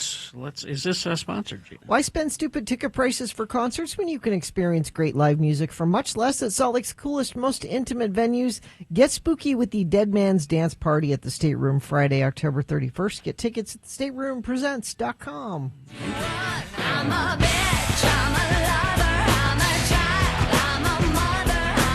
Well, here she is. She's coming to us live and direct from the second city, the Windy City, Chicago, Illinois. It's Victoria, and she's here to talk about the Real Housewives of Salt Lake. And they are having they had a crossover episode with the show Below Deck. Good morning, Victoria. Maybe you should explain what Below Deck is. Oh my gosh, just give me the time. I'm so excited. Yeah. So Below Deck is a show on Bravo. It's been on for a very long time. It's a reality show, obviously. And so what it is it's you have these it's focused on the crew of these yachts and these super yachts. And then what happens is over the different episodes, it's kind of like upstairs, downstairs, if you're familiar with that kind of approach. Mm-hmm. So you have people who charter these yachts. People have way too much money. And then they go on these adventures on the yachts. And what you get is mostly the focus is on the crew of the yacht. Mm. So we learn about how the yacht operates through we call it the interior. They call the interior the exterior, right? So you've got the crew that keeps the boat running and docks the boat. And then the interior crew takes care of the food. Mhm. And make sure they have drinks. Okay, And all so right. the show is followed. And you get to know these people and their gossips Yes. and their fights and their pettiness and Yes, all of that. and their drama, and so it's mostly about their interactions. But then watching, these people who charter these yachts, it's very Mhm. interesting. And then they're in these gorgeous settings, right? So there's a little bit of like wish fulfillment because Mhm. there's this beautiful different parts of the world, and it's gorgeous. All And right. So how it's do our ladies from Salt Lake interact with these people? How does this go about? So what happened was, this, and there's different iterations of Below Deck, and so it's about the captains. So Heather had met Captain Jason on some sort of interaction, and so then the setup is that she reached out to Captain Jason and said, "Hey, can I bring my friends on your super yacht and have the crew, take us out on an adventure?" And so the focus is Captain Jason's crew, and so they meet in a place called Canawan. Oh, I forgot to look that up. But to get on this super yacht. And so that's how they set this up. And, of course, Bravo made this happen. And I heard on Watch What Happens Live, on the next season of Below Deck, we'll see the other side of these adventures. Oh, so okay. that's how this this all came up. So it should be fun. So let's get to what happened. Also, I love the idea of putting a bunch of women on the boat and just seeing what happens. It's not exactly Triangle of Sadness, if you saw that, but there's a lot of those same elements here. I did see that. By the way, Oh, my Canawan God. is a very small island in the Grenadines. Oh, I'm still lost, but that's helpful. It's beautiful. It's beautiful. And so they port there, and then they take off from there. So we'll start. Oh, also be sure to look at my Instagram at Judgy Empath and follow along. I posted some pictures. I'm doing it right now. Okay, excellent. And so first I'm going to tell you about the ridiculousness of some of this trip. So first we have Angie, who is so seasick, she cannot stop throwing up. We get lots of clips of her running to her bathroom or like being on a toy like out in the water and throwing up. She is not doing well getting her sea legs. Good. And also, bless her little heart, she's never been on a yacht before. Not that I have either, but she's struggling. The next thing that is just so ridiculous, which is Brittany, and Brittany always brings ridiculousness. So she is unpacking her things, and she's talking to Bronwyn while she's unpacking, and she has this stuffed animal, and when you like touch the paw or something, like it plays audio of Jared Osmond saying goodnight to her. That's so weird. It's so gross. So on my Instagram, that picture is a picture of Bronwyn, for those of us that don't watch the show. That's Bronwyn holding up the unicorn, this stuffed unicorn, and she's pushing the audio, and then you can see the caption of what it says. It's so dumb and gross, and makes Jared Osmond even weirder, I think. So, anyway. Excuse me, I think I have to go barf. Please. Oh, a la Angie. And then, of course, Brittany being pathetic again is the way that she's flirting with Captain Jason and Joao, who's the boatswain on the boat. And she keeps calling Joao Muscles. It's really pathetic, the way that she's flirting with these guys. And it is one of the things I noticed on the show where these, people show up and they think they're, because they're paying these people, they think they can treat them a certain way. And I don't appreciate that. But she's gross. And then the last weird thing that's ridiculous is sometimes on these charters, the guests will have the crew unpack their luggage for them. Sure. And so one of the women had them do that. And so the crew is unpacking the suitcase and they find a cucumber, and it's huge. And so there's a picture of this on my Instagram with the crew member unpacking the suitcase and finding this cucumber. And she's like, "What is this?" I don't even want to speculate. It's to put on your eyes, I sincerely think it's Mary, because Mary has like weird food stuff. I really wonder if Mary just really wanted to make sure she had some vegetables, but maybe we'll find out in a future episode. I think stay tuned. It's Derek Small's luggage. Yeah, I think it got mixed up. Yeah. Okay, so now on to the drama, which there's a lot. So just before they left for the trip, some news broke about Bronwyn, and the news of some dirt on her about some stuff from her past. So there's two big things going on with this. So one thing is, of course, the women want to know what happened with Bronwyn and what really was going on. But then the other big part of this drama is the theory and allegation that Lisa's the one that actually dug this dirt up and then leaked it for I'm the sure gossip. she did. Oh, she absolutely did. And again, if you want to act like if you want to sound like you watch, you just decide if you want to get on the side of Lisa dug this up. She absolutely did. But so what happened? The facts. So if you look up at my pic on Instagram that I posted, production made a collage of the different headlines and a picture of Bronwyn. So there's two issues with Bronwyn. So one is she got evicted from an apartment years ago when she was in college, and I don't know how this is news or gossip, but whatever. And then the other thing is this legal thing that she got caught up in. So the only thing that anyone can find out about the situation is that there's some sort of fraud, identity theft, or something that her name is affiliated with. On the boat, she does explain to the women that this was something with a previous employer. She cooperated with authorities, and the reasons you can't find anything out is because the case was sealed. She does say none of these charges were against her, but her name is affiliated with this, but because it's sealed, she can't say anything. And I believe her. her. I think whatever happened, there was some sort of agreement, and I think the one of the things that people are thinking this happened recently. I'm wondering if the ceiling was the most recent, so it looks like something happened recently, but it happened years ago. Anyway. So you'd be willing to represent her in court if you had to? Absolutely. Oh, my gosh, yes. I will stand by Bronwyn. Okay. Anyway, and so this is why she can't say anything. But again, I think the biggest part of this drama is this whole thing about this theory that Lisa dug stuff up, because she has a history of doing this. She has a history of digging up really nasty, gross things about the other women, and then either sharing them on the show or leaking them. And so they have a lot of evidence about this. And the timing of this makes them also very suspicious, because Lisa does this when she's having a conflict with one of the women, and she is in the middle of a conflict with Bronwyn right now. Yeah, I dig up all kinds of dirt on my coworkers, but I just keep it to myself. I never tell anybody. You have it. I just never tell it. No, I don't. I would never. It's just for my own entertainment. Oh, okay. Maybe secret podcast will be leaked someday. Maybe. And one of the things when they confront Lisa, she's very, very defensive. And it's funny when they first bring it up too. She says, Bronwyn's just broadly saying, I think someone in this group might have brought this up. And apropos of they don't say anything about Lisa's name. Lisa immediately says, well, would it be one of us? Like, why would you say it's me? And so all the women in confessional are saying that they're like, her defensiveness is telling us that she did this. So anyway,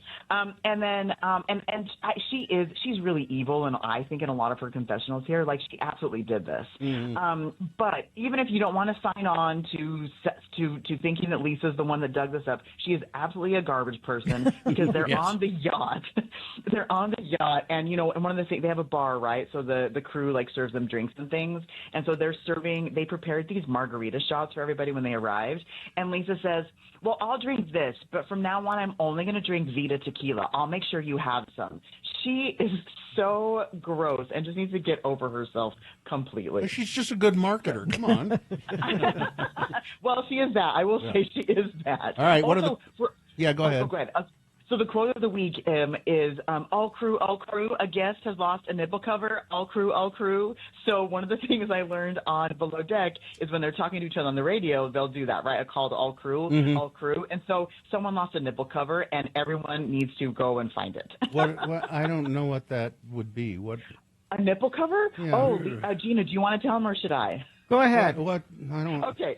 So if you are going without a bra, but you don't want to have a certain look to your clothes, headlights, jets, jets, they call them. Yes. Yeah. All right. Okay. I got it. Yes. Yeah. And so Heather only has one, and she needs a matching set. All right. Well, this whole cucumber thing is interesting and all, but did you see what's on the bed? It's the mask. A creepy mask. Well, I think it's a red light mask. What's that? Is that what that is? No. Oh, Gina, you're so nice. I love how you came to the defense of the house. No, it's in a teaser for the upcoming episodes. It looks like they're going to have some sort of Halloween party or costume party. Oh, okay. So right. I think it's a costume that someone's getting ready. Right. But no, it's fun to look at the pictures and see what else is in there for clues. What's our drinking game? Then we'll wrap it up here. Okay, our drinking game this week is Yuck It Up. So you're going to take a drink that each time Angie gets sick. It's only 4 or 5 times. Okay. But it spreads throughout the episode, and so you'll get a solid buzz. All right. Thank you, Victoria. Works for me. Thank you, Victoria. Thanks, Victoria. All right. Couples Who Bravo Together or Judgy Empath on Instagram. Yes. All right. Traffic, please. Crash westbound 45th South near 5th West and Murray, blocking both lanes. The right shoulder and the median. Left lane heading east toward I-15 is also blocked.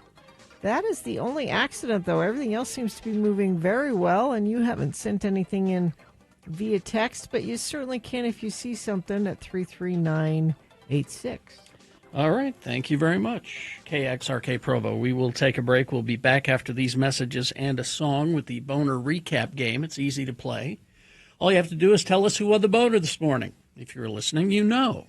If you weren't listening, cheat. Go to x96.com, look for the box that says Boners, October 31, 2025. Click on that, It'll give you the correct answer, who won the boner this morning, and if you can tell us, what is the prize? The prize is tickets, and these go on sale today, by the way. Bad Omens, Friday, February 22nd at the Delta Center. All right, you'll get tickets to Bad Omens, 877-602-9696. All you got to do is tell us who won the boner this morning. If you were listening, you know. If you weren't listening, cheat. Go to x96.com, look for the box that says Boners, October 31, 2025. Click on there, and it'll give you the answer. All right, UtahAdvocates.com.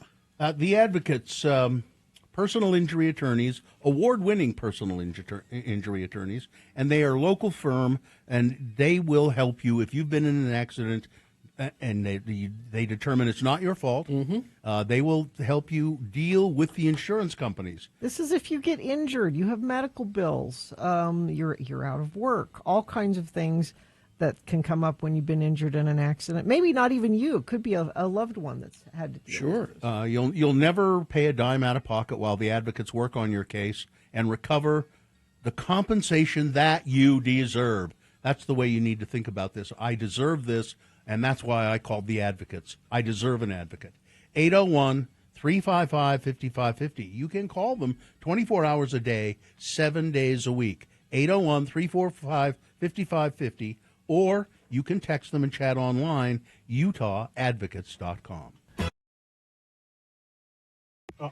I got to go. Chainsaw Guy's going to be here. I got to go get something out of my desk. All right. Well, Chainsaw Guy is here. He is the... Oh, there he is. Hi. Hi, Chainsaw You're Guy. spending all morning with us. I feel very honored, Chainsaw Guy. I don't know. I may have to take off in a bit. You know, this is my very busiest day. Chasing screaming kids out of the haunted houses. It's very hard. Is it fulfilling work? Well, yeah, to a certain point. But, you know, I find my work as a self-certified life coach a little bit more satisfied. I can answer people's questions, you know, their love questions, life questions. All you have to do is call us at 877-602-9696. That is your dumb number, isn't it? Right? Well, it's the number. I don't know if it's a dumb number. 877-602-9696. I saw a text question a while ago, and it's a guy said, I have a teenage girl. How can I convince my teenage daughter I'm not an idiot? And I sent back, I said, you can't. You know why? Because you are an idiot.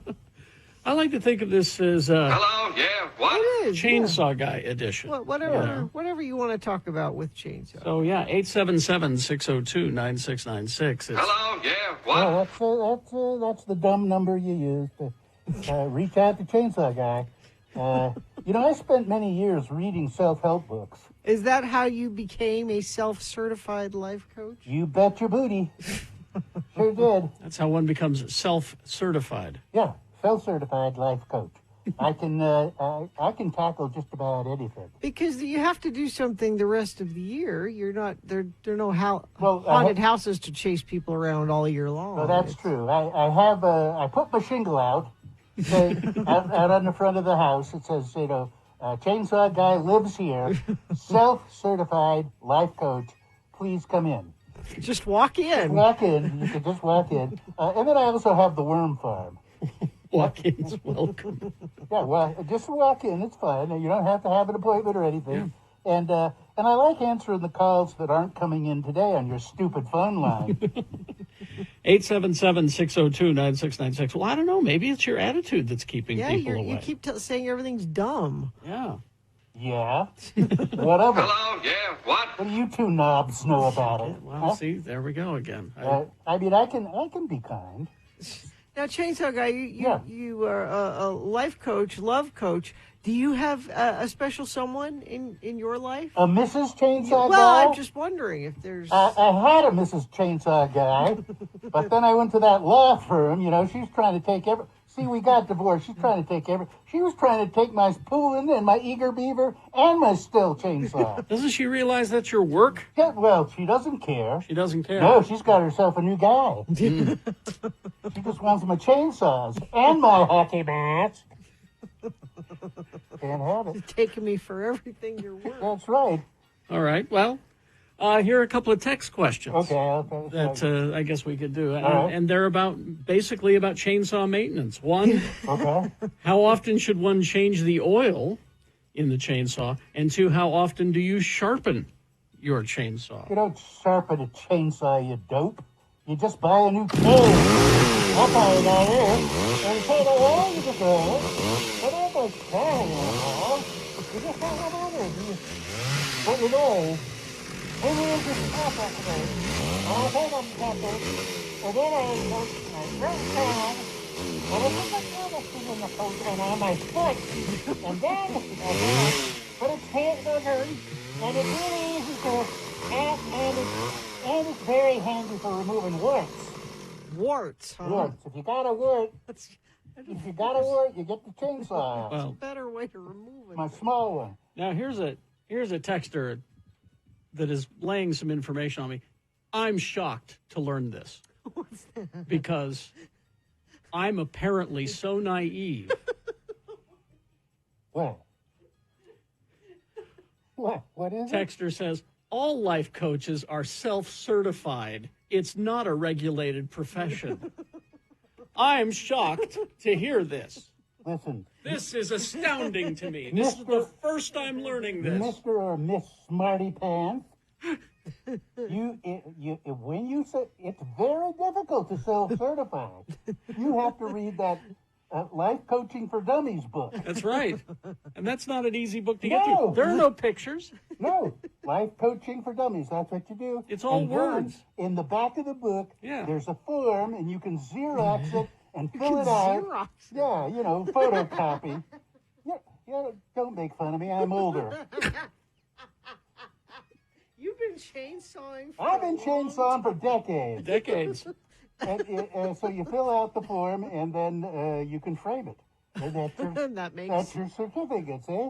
So when people come to your house, you can point to it and say, see? That's right. You hang out the shingle, they walk in, you just point it out on the wall. I'm just shocked to learn that this is not a Well, you thing. learn something new every day. Okay, now here's a question.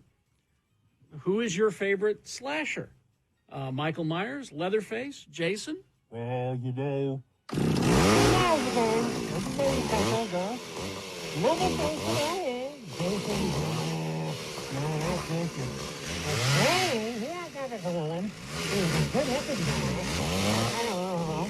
But I think I was a fire going to my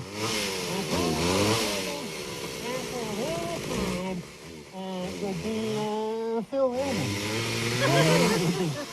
Hey, Phil Raymond, yeah. Who was that? Phil Raymond. Phil Lyman. Phil Lyman. Lyman, Oh, yeah. okay. Yeah, I like to think that you're the best of two worlds. You bring Leatherface with a chainsaw, and you bring Jason with your hockey mask. That's So, right. That's, best of all worlds. Split personality. Right Get down the middle. Yeah, right. Right down the middle.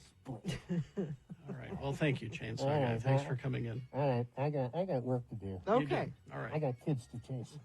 Yes, you do. All right. Let's see. Also, Carrie, I don't know if you know this. Again, I'm shocked to learn. You're here to be learn schooled. these things. Apparently, I don't know what I'm doing. I don't know if you know this, but when Chainsaw Guy gives advice, it's hard to hear him over the chainsaw sound. This is shocking to me. I thought everybody could. I can hear him just I can hear him fine. just fine. I don't know what the deal is with y'all. I don't know. He seems to speak pretty clearly. Thank goodness for you people. He had to learn articulation to talk from behind the Sure, hockey mask. not just anybody can No. do that. Thank goodness for you people. I've only been doing this job for about 40 years, so thank you for helping me.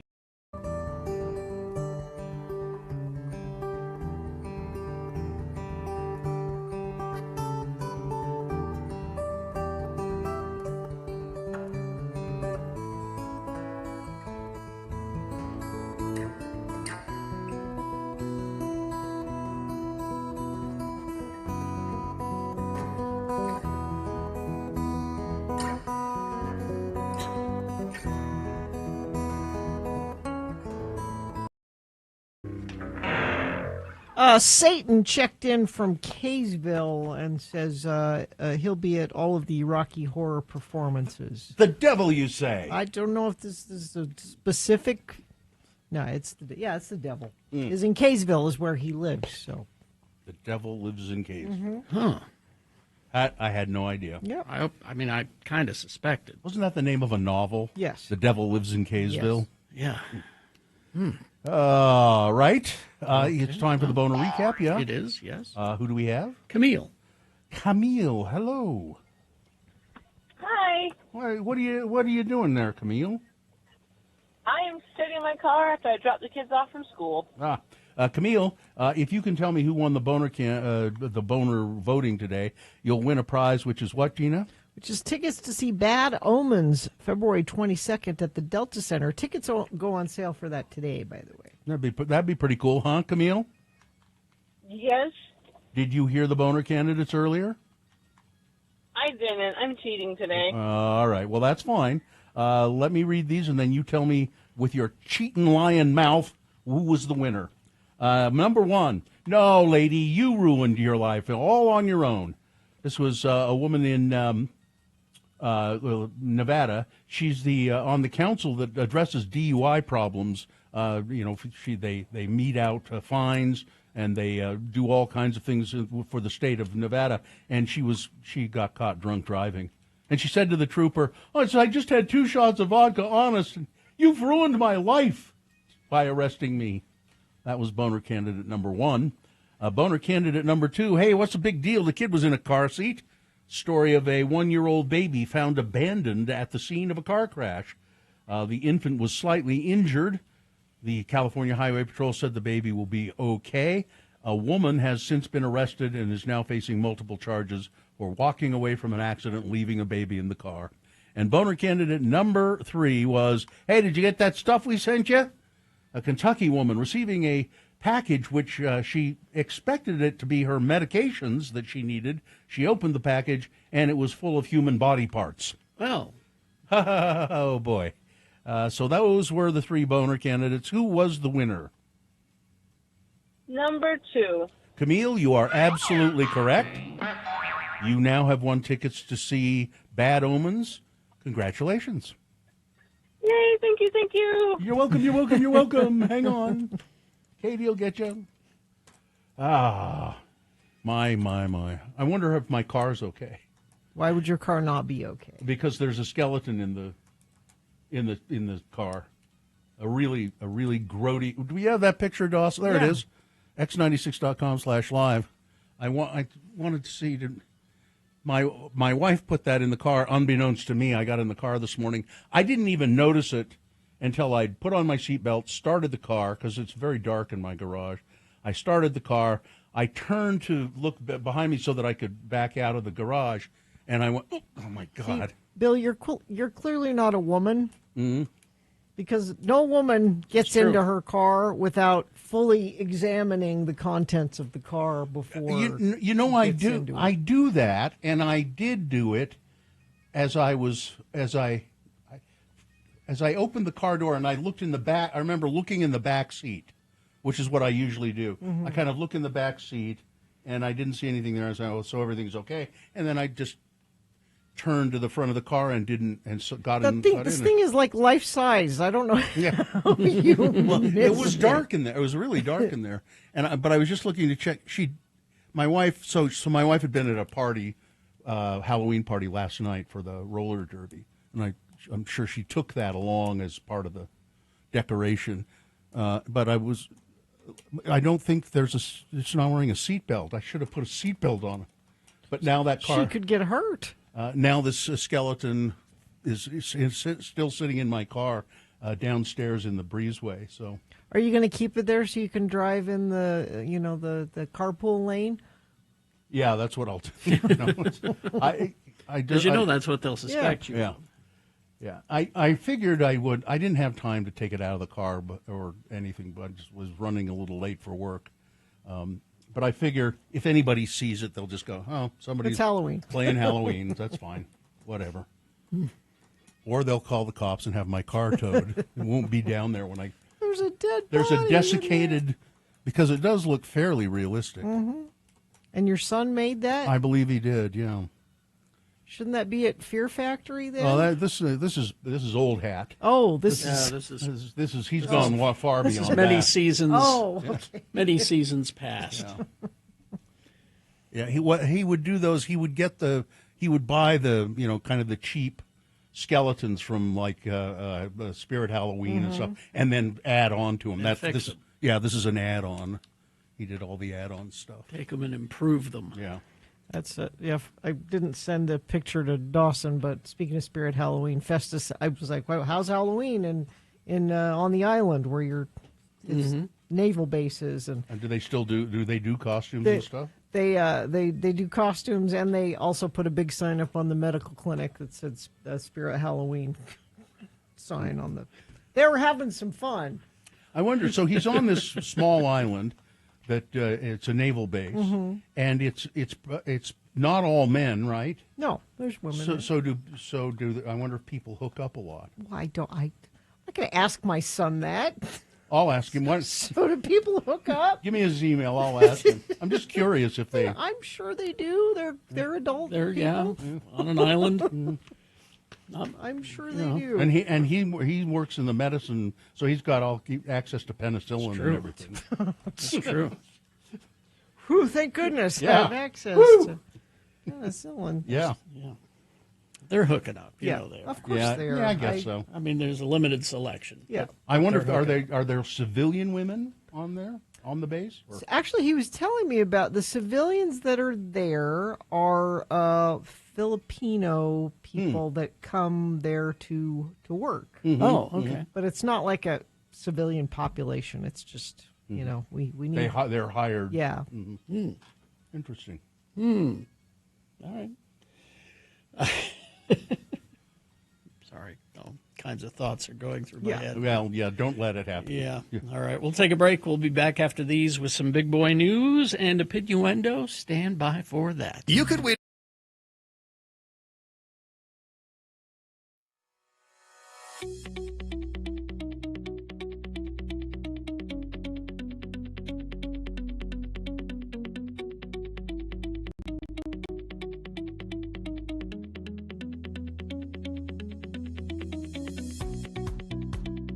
A couple of things. I went to the to see Dr. Cobble yesterday. Yes. And he said, let me take a little blood and see. I want to check a couple of things. Okay. So we'll do a blood draw. And I said, okay. And so his blood. So you do have some. There's the. There. Oh. Huh? So his nurse, Allison, came in, and I like Allison. We're chatting, and she sticks the needle in my right arm, the vein. Looks for the vein, finds it, all of that, sticks it in there, and we're chatting away. And she stops talking, and she said, "I'm in that vein. I can see it. I'm in there." And I said, "What?" She said, Have you like hydrated today? Are you drinking water at all?" Or whoa. And I said, "Well, I don't. I don't think I've drunk a lot of water today. But why? What's?" She said, "There's no blood coming out." I said, "What?" I was joking. And this is how you find your dad. Yeah. I said, "What?" She said, I know. I can see the vein. It was very clear. I'm in that vein, and there is no blood coming out. Were you numb? No. And I said, "Well, I don't." And she said, "All right." Well, she took it out, and she went and she got another one. I said, "So you would try the other arm?" And she said, "Yeah." And then so I my other arm, and she stuck it in there. She's really good, by the way. She barely feel it, and I didn't look. I don't like to look anyway, but I didn't dare look. Yeah. And I said, "So is there any coming out of that one?" And she said, Yes, it's fine. Was it glugging? No, it just was it no glugging. No. Now, and I see people in the chat room saying that's happened to them. That's never happened to me, and I was a little unnerving. And I said, "Well, why did that happen?" And Dr. Cobble happened to step back in at that point, and he said, "It just does every once in a while." He said, "It's not a big deal." But it would have bothered me. It bothered me at first, Yeah, it What do bothered you mean me at there's no first. blood coming? Doesn't it have to always be there? Yeah, I said, what? What do Isn't you? it not an occasional thing? And now I don't really have a really good explanation for why it happens sometimes. I It should just find does. out. And I'm sure there is an explanation. I just haven't looked into it. But when I went home and I was talking to my youngest child about it, they said, "Oh, that happens to me all the time." All the time. Yeah. Which is, I said, really? Yes. Not every time, they said, but it's happened to me on several occasions. The blood draw and nothing comes out. It was weird. You know you're in trouble if they stick the needle in you and it goes. Yeah. Like a little, like air comes out. Dust and air comes out. that Then would you be- know it's trouble. That would be bad. But, I guess I'm fine. Constricted vessels can be caused by dehydration.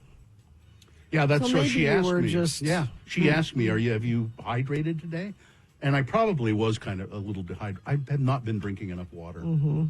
I've been depending on seltzer, which actually I think is fine. You can drink seltzer. It hydrates you, but water is the very best. You're going down that Gina Barberi hole. There's water in Diet Coke. Yeah, no, you really most people, experts are saying that 8 glasses of water a day thing is. It's just you don't really have to do that. You can count coffee. You can count. You can count Diet Coke. Well, but it says caffeine can restrict the blood vessels. So if you've had a Well, lot that's of true. caffeine before a blood draw, that can make it. Yeah, no, I haven't, and I haven't had I don't think my veins collapsed or anything. It just This also says nicotine can cut. You haven't been smoking, have you? nope, No. nope. And I hadn't been around the smoked chilies at Harmon's either.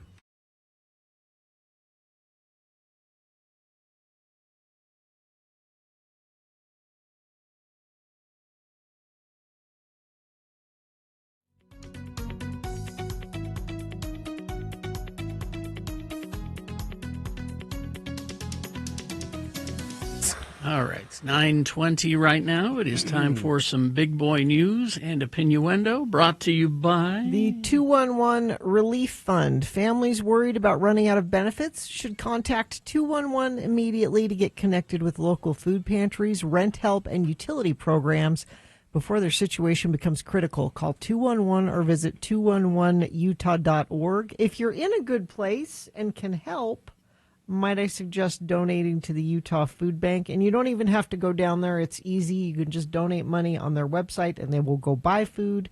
utahfoodbank.org.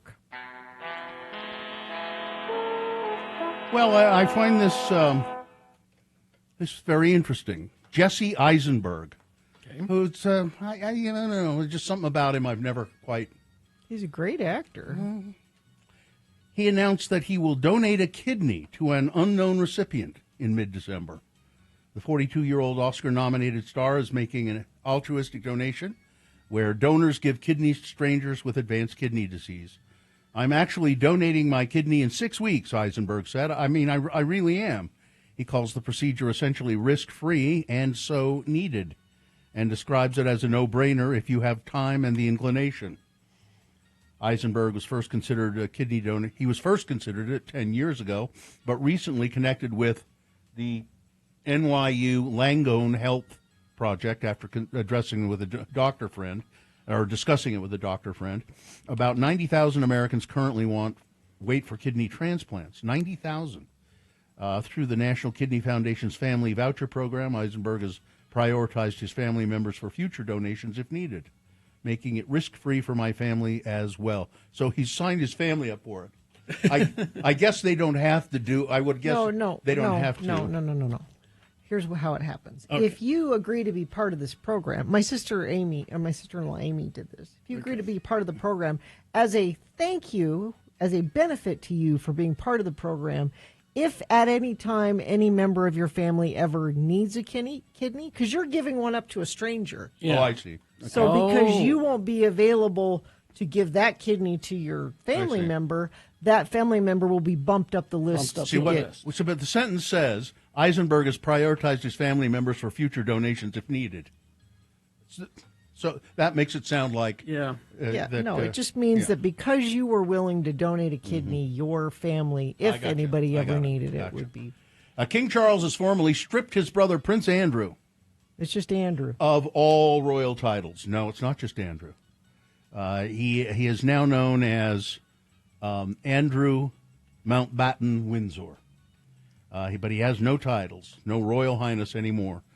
His Majesty has today initiated a formal process to remove the style, titles, and honors of Prince Andrew, the palace said.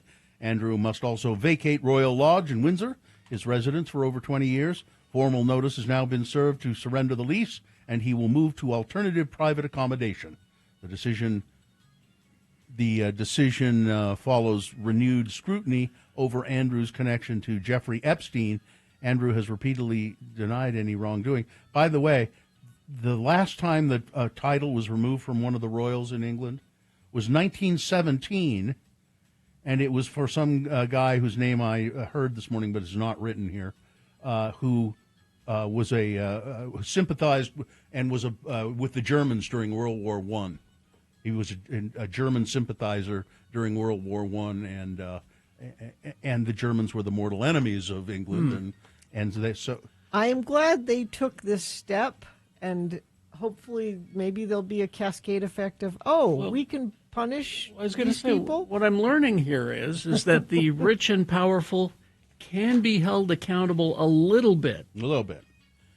Carrie, if other rich and powerful hold them accountable. If they, that's the key. That's the okay, key. well then we're screwed. I think it's interesting that that this Jeffrey Epstein stuff they consider at least as bad as being a German sympathizer, an enemy sympathizer. Music is perhaps the most underrated piece of the professional wrestling performance, and few know it better than CM Punk. The 47-year-old professional wrestler who was born Phillip Brooks in Chicago, but goes by CM Punk, also nicknamed the Second City Saint, has one of the most iconic introductions in all of WWE. You'd like this, Gina. His entry music is Cult of Personality by Living Colour. I love it. The minute that drops in the arena, you know what you're in for. That iconic entrance will play out Saturday inside Delta Center, which will host Saturday night's main event for the first time, and pit the Second City Saint, who initially retired from WWE a decade ago before re-signing. He's going to go up against his former ally, USO, I guess it is. Jey Uso. No idea. One-on-one for the vacant world heavyweight title. All I know is that about 9 years ago, CM Punk nearly beat me up. What? Where was this? Why? San Diego Comic-Con. Okay, yeah, I was just going to say, now I remember this. I don't remember the story. Why did he nearly beat you? We were standing in line for a Walking Dead event that was happening in Petco Park. I remember you talking about that, yeah. And we saw him there. I didn't recognize him, and somebody said, "Oh, that's CM Punk." And I thought, well, I'll get a picture for my friends who are wrestling fans. Yeah.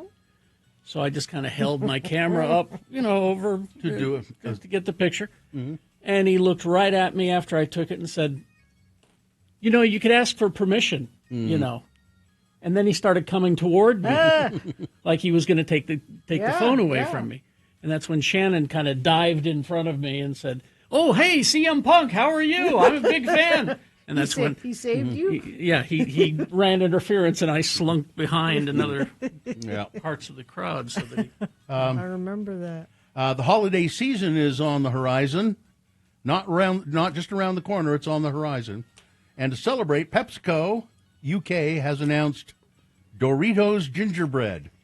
Ooh, that's a chip. A sweet Christmassy spin on Doritos that combines warm gingerbread spice and Doritos' signature crunchy consistency. So I guess none of the Doritos. So it's kind of a sweet. I guess so. Yeah. Oh, that might work.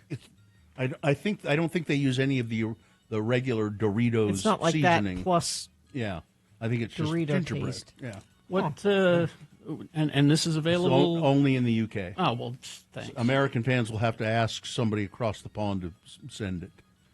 Let's see, Stranger Things. Netflix has released the official full trailer for Stranger Things final season. Yep. New season will be released in 3 parts, all around holiday weekends.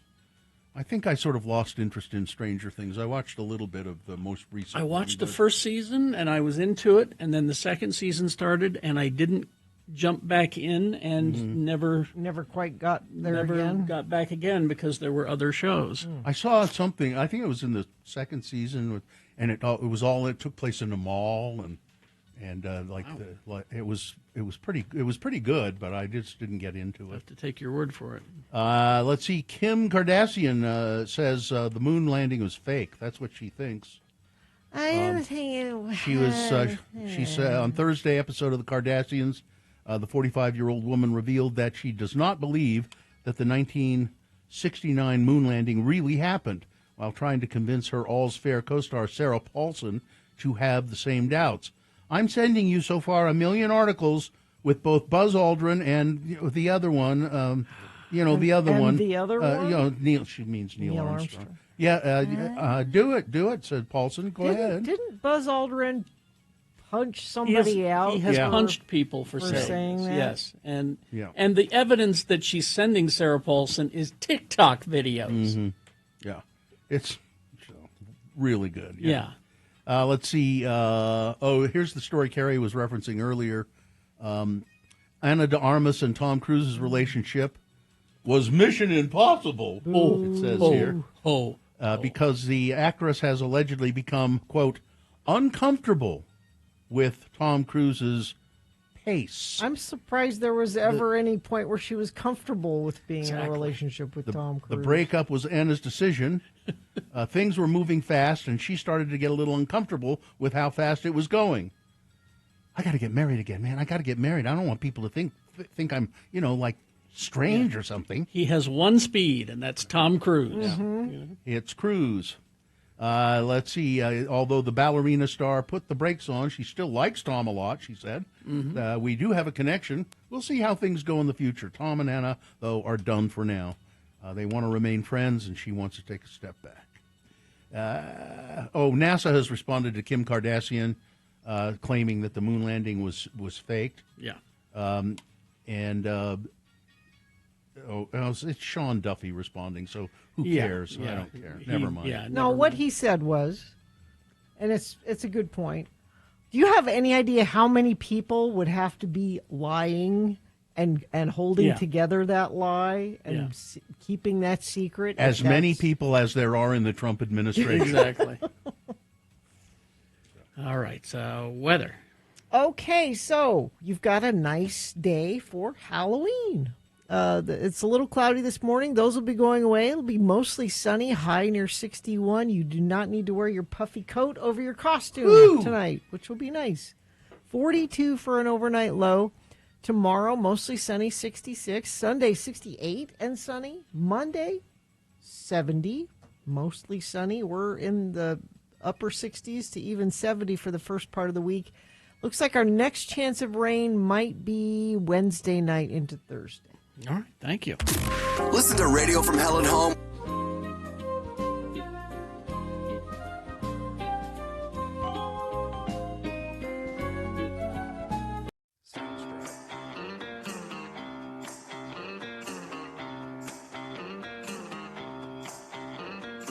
All right, we're going to wrap things up with Ask a CG Artist here real quick.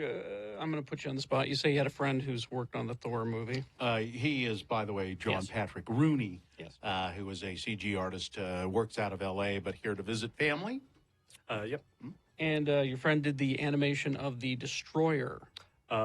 More so modeling and texturing, not the animation. The animation of it. But he helped build the character. The Destroyer is like this In giant... what movie in is it? Thor. Oh. He's like this giant killer robot. Just coming out this summer. That destroys a town. He also did, it's my roommate, and he did the hammer for Thor that you see at the end of Iron Man and this one as well. Do you guys have girlfriends? Sometimes. Just listen, with all the dough they're pulling down. No, I asked because, they Or are boyfriends. Or boyfriends. No, I no don't. boyfriends. Listen, They're on the computer. You take a girl. day. You take a girl to Iron Man 2, and you say, "Wait till the end. Wait till the end." And when that hammer shows up, you say, "I did that." You're in. No, I'm not saying. I'm saying it sounds like they are chained to a computer a lot of the time. I have to say, I've had one relationship go south because I was work. working. That's all I'm insane saying. hours. It was a good Ogden girl too, living in L.A. A good Ogden yeah, girl. good. I know. There's no such thing. In a good in a bad way. Yeah, right. Bad in a good Bad way. in a good way. That's all. Good Ogden girl. Let's see. A quick software question from Nick. Let's see. Go ahead, Nick. Thanks for letting me listen. Yeah. Maya, I guess, is the standard. How does 3D Max compare?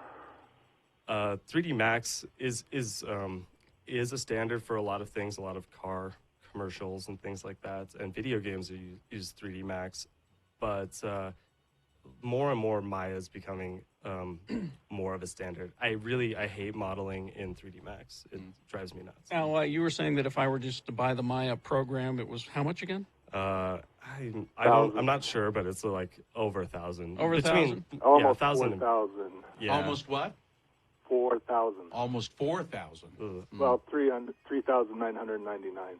That's almost Close, yeah. Almost. It sounds to me like if this is what you're gonna do, it might be worth it to invest in that. Yeah. All right. You can use those programs if you go to a school. They have them available. This is true. And I know even up at the U, they have those programs available, and it's all part of your fees. So. Here's a question without getting too political. How is your health insurance as an independent contractor?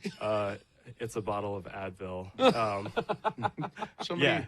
Somebody wants to know, where's my holodeck? Yeah, that was We're my gonna next have the question. holodeck. Where's my damn holodeck? I'm working on it, so All right. any requests? And send my way. here's the final question, which I think is the best one. This is, do you have to be good at math? No, you don't. perfect. But sometimes I've used some trigonometry and Yeah, like don't you need scripts that and for, things like for that. architecture? Don't you Yeah, need that, Amanda? sort of. Trigonometry.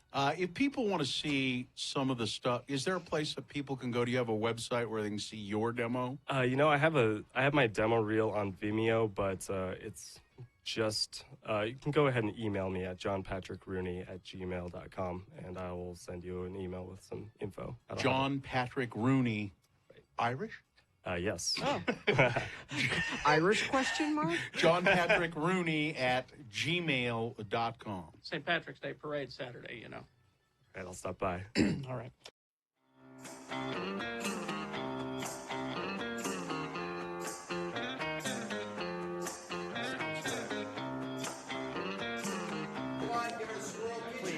Don't call this day drinking. This is refined. This is special. All right. 9:35. Now, this list that Gina has been reading of horror movies. The Variety's Top 100.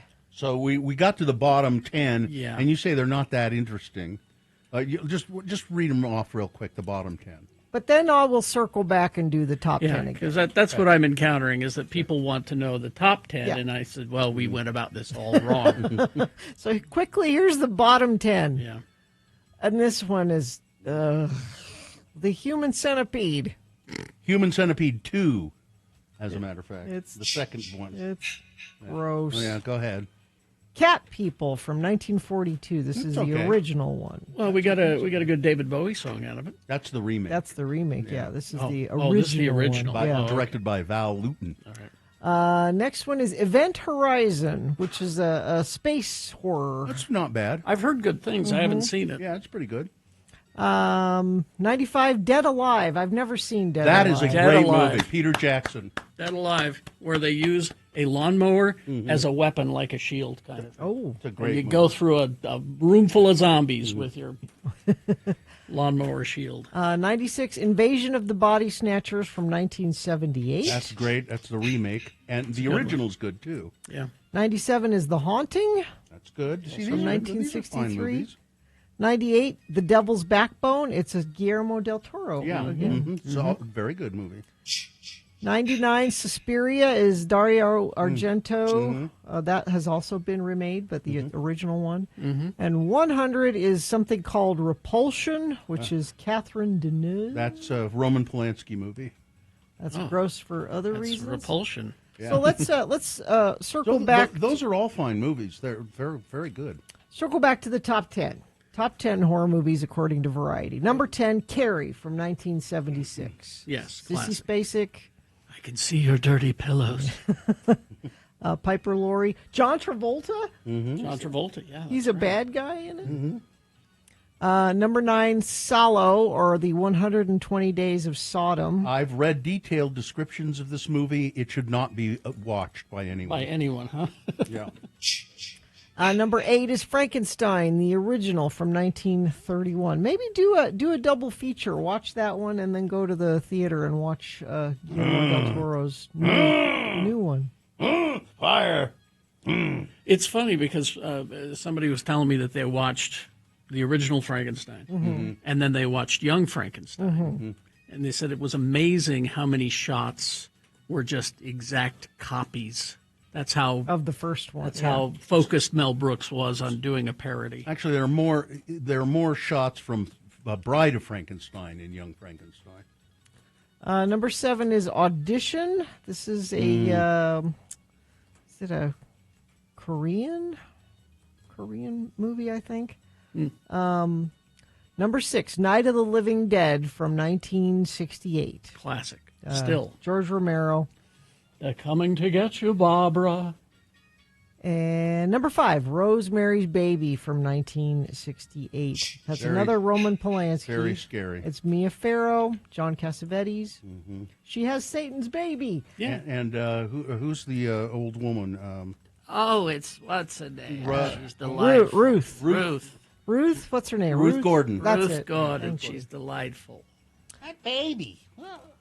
Number 4, Jaws from 1975. You might not think of that as a horror movie, but it's It is. scary. Yeah. Number 3, Psycho, of course, Alfred Hitchcock, Psycho. Still one of my favorites. Which maybe you go back and revisit after all the Ed Gein stuff that's coming out. Oh, Because there's yeah. a whole part of that Ed Gein Netflix series where they talk about how it inspired that among Well, many, many they other things. have an actor playing Tony Perkins. Yeah. And, Oh, so that's not. It's not the documentary one. It's the It's the one with Charlie Hummina. Humana. Okay. Number 2, The Exorcist. It's still scary. I It's would maybe still- put that number 1. You know, No. part of the reason it's so scary is that all those effects are practical effects that they do. And many of them are dangerous. I remember when I was a kid, I saw it and it scared me. Mhm. But that was back when I was superstitious. Now that you're not, it Now doesn't- that I'm not, it doesn't scare me. Even like the voice. The voice is a scary. I like the scary voice, and Yeah. I like the shot of the demon face. Yeah. That's pretty cool. What scares me about it, and scared me at the time, and scares me now, is that it is such a pathetic. It's so pathetic what happens. It's a little girl. Yeah. And number 1, again, back to the Ed Gein stuff. Mm-hmm. Texas Chainsaw Massacre, the original one from 1974. Toby Hooper. Am I the only one that feels a little bad for Leatherface? yes. When Yes, he's you're the standing only there one. after the Remainers escape and everything, and he's standing there with his chainsaw going, and I feel really bad for him somehow. We interviewed, who's the guy that plays Leatherface? Kane Hodder. Cade Hodder. Didn't we have him on the show once? We had one of the leather faces on the show. I felt like I've got we- an autograph somewhere. Oh, are there more than one? Well, there were a bunch of them. Yeah, there were like 2 or 3 different people. From different iterations of. Yeah, that played it. Because he's a big dude. Big dude. Yeah.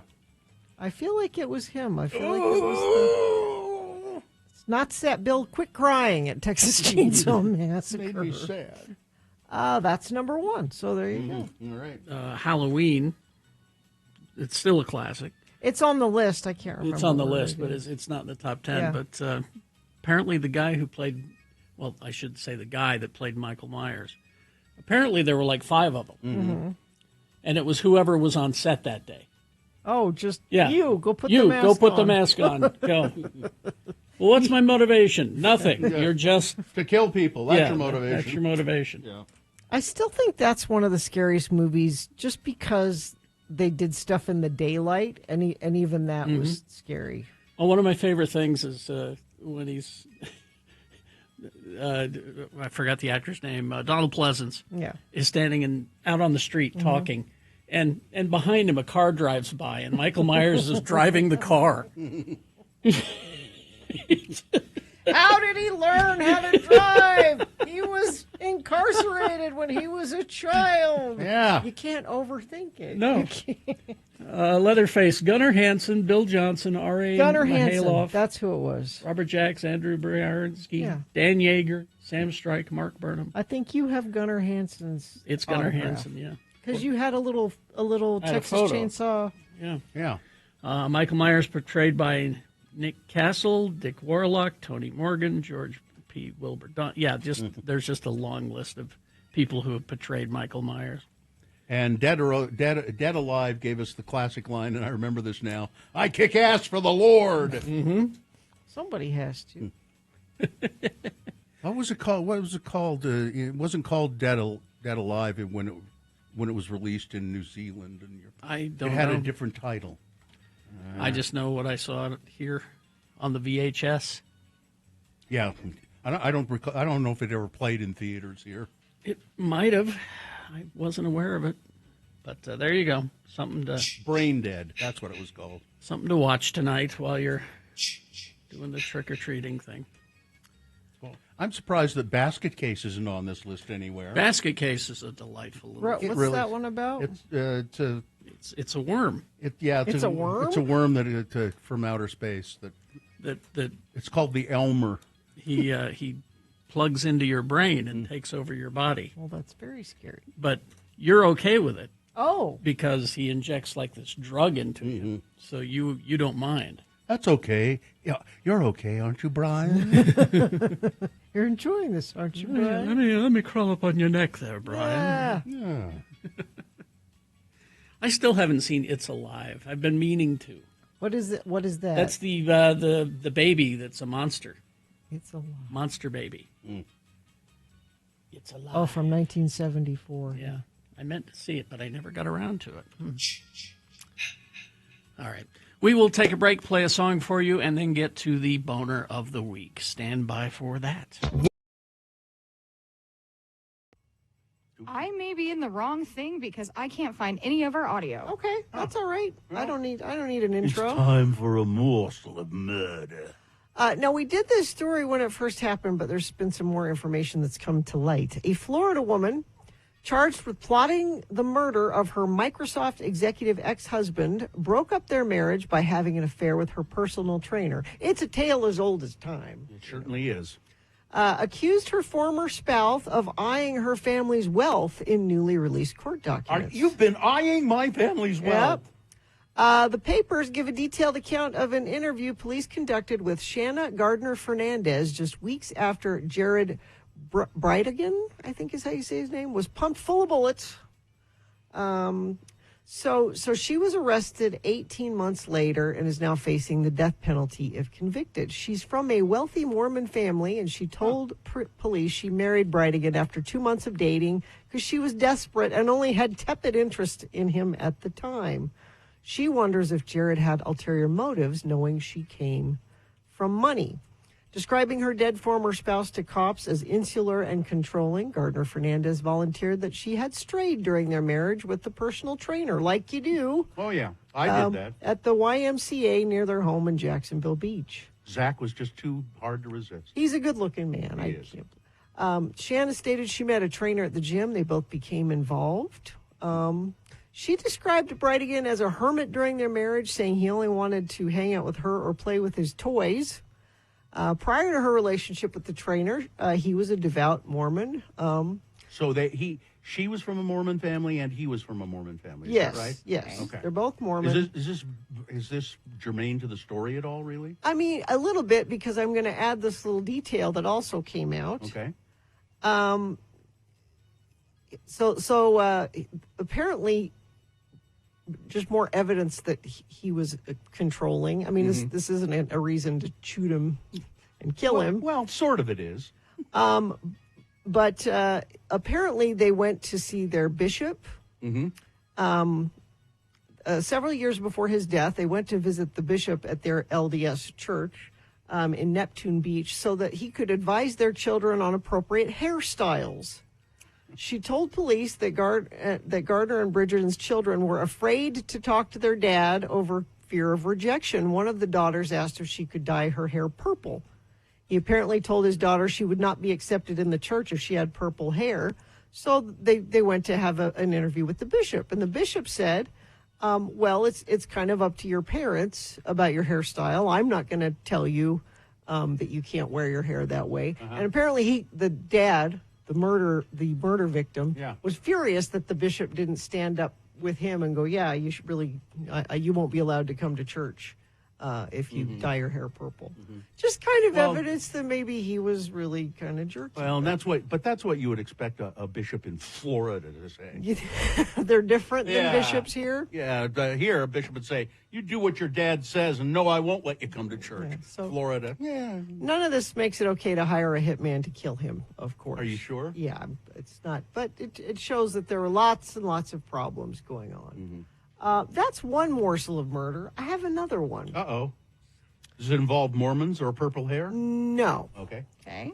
An Alaskan woman was sentenced to 99 years in prison yesterday for killing her 19-year-old best friend in 2019 after allegedly being catfished by a man who offered her $9 million to commit murder. Denali Bremer, now 24, pleaded guilty to murder in 2023, admitting to her involvement in killing Cynthia Hoffman. In June 2019, Hoffman went missing while on a hike with Bremer and another friend at Thunderbird Falls. 2 days later, her body was found on the banks of a river bound with duct tape and a gunshot wound to the back of her head. Authorities said Hoffman had been in an online relationship with a man she believed was named Tyler, who claimed to be a millionaire from Kansas, who offered her $9 million to kill someone and send him pictures and videos of the crime. Bremer and another friend, Caden McIntosh, who were 18 and 16 at the time, drove Hoffman to the falls, accused of... Now the girl didn't shoot. Has this been made a movie yet? I'm sure it will. So she had help with this. She may not have pulled the trigger, but this would never have happened if it were not for Denali Bremer. McIntosh, the other friend, is charged with murder and awaiting trial. Another man connected to the case, Caleb Leland, has pleaded guilty and is awaiting sentencing. 2 other teens were prosecuted in juvenile court, so a lot of people knew that this was happening. It was eventually revealed that Darren Schillmiller of Indiana had catfished the teen and solicited pornography from her. It's apparently true. He apparently said, I mean, now he didn't have $9 million.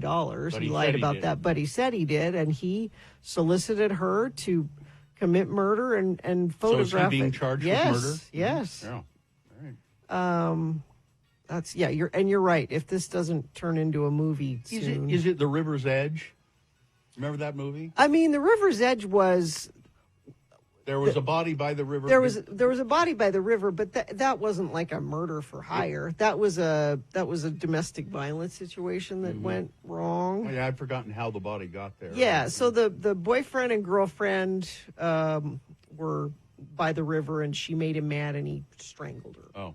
But have you not seen River's Edge? No. It's a almost good movie. It's not about the murder, really. No, it's about everybody. Because everyone knows that Yeah. there's this body by the river, and all these high school kids go look at it and don't tell anybody it's there. And I've seen pieces of this, but I've never seen it in full. It's Keanu Reeves. Very good. Very young Keanu Yeah, Reeves. and Crispin Glover's in it. And, He's very good in it. Wow. but no, that was just that wasn't Okay. similar to this. But speaking of movies, crime movies. Peacock is making a scripted series about John Wayne Gacy. So this would be kind of like... Oh, boy. Don't do that. This would be kind of like the Jeffrey Dahmer thing. Yeah, kind of. Don't do that. I don't know how you do it without it being really, really... No, that's why it's you gonna do be it. bad. Oh. That's why you. Yeah. I have 2 murder cacti, that are named after murder or serial killers. So one is Richard Ramirez, the other one is John Wayne Gacy. What are murder cactuses? They are just, Cacti. they look like they're growing, they almost look like palm trees, but they're incredibly spiky, like long spikes on the side. Like you could murder somebody with Easy. it? Just if you throw it at somebody, easy. Or at least cause a lot of damage.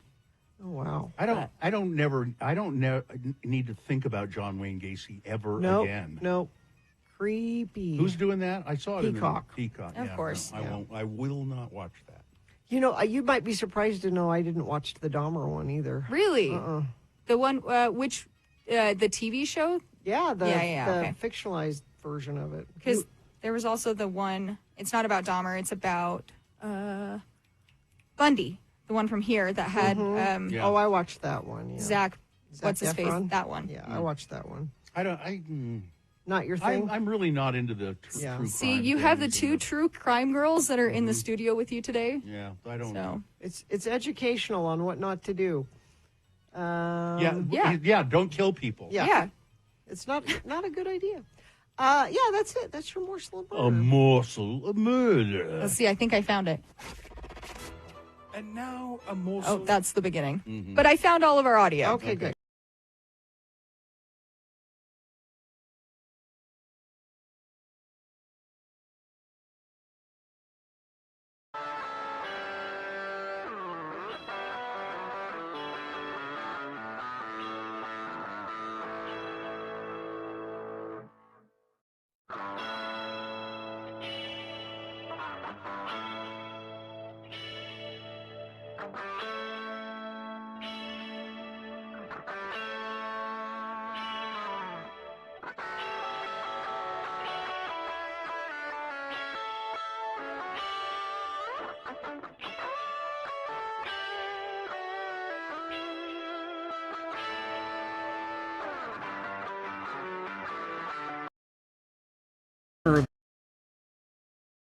Are we? All right. Dave the Flower Guy is here. Hello. You ready to go? Yeah. Well, you took your Spider-Man mask off. It's so he can focus, so he All right. can concentrate. No, you don't need to put it back on, Dave. That's right. All right. Dave is here to select the Boner of the Week. Let's have at it. Boner candidate number 1 from Monday, Dave, was Mike Lee has introduced another bill that will not become a law, and it was introduced by Lee so that he could show us how MAGA he is. He's introduced the Fair Air Enforcement Act, which seeks to limit who can file lawsuits under the Clean Air Act by restricting enforcement to governments instead of private citizens being able to file. That's number 1. Number 2, from Tuesday, an official in India says the sexual assault of 2 women in his city is a valuable learning opportunity for those women. You know, because they were there, they were not from his city. They were there to play cricket, and they left the hotel without telling anyone, and then they got assaulted on the sidewalk, and that should be a valuable lesson to them, don't you think? Boner candidate number 2. Number 3 from Wednesday, Kid Rock and Jesse Waters, their combined IQ is a negative number. Kid Rock using a slur for people who are mentally challenged on the air, and he and Jesse Waters guffawing over the use of that word. Boner candidate number 4 from yesterday.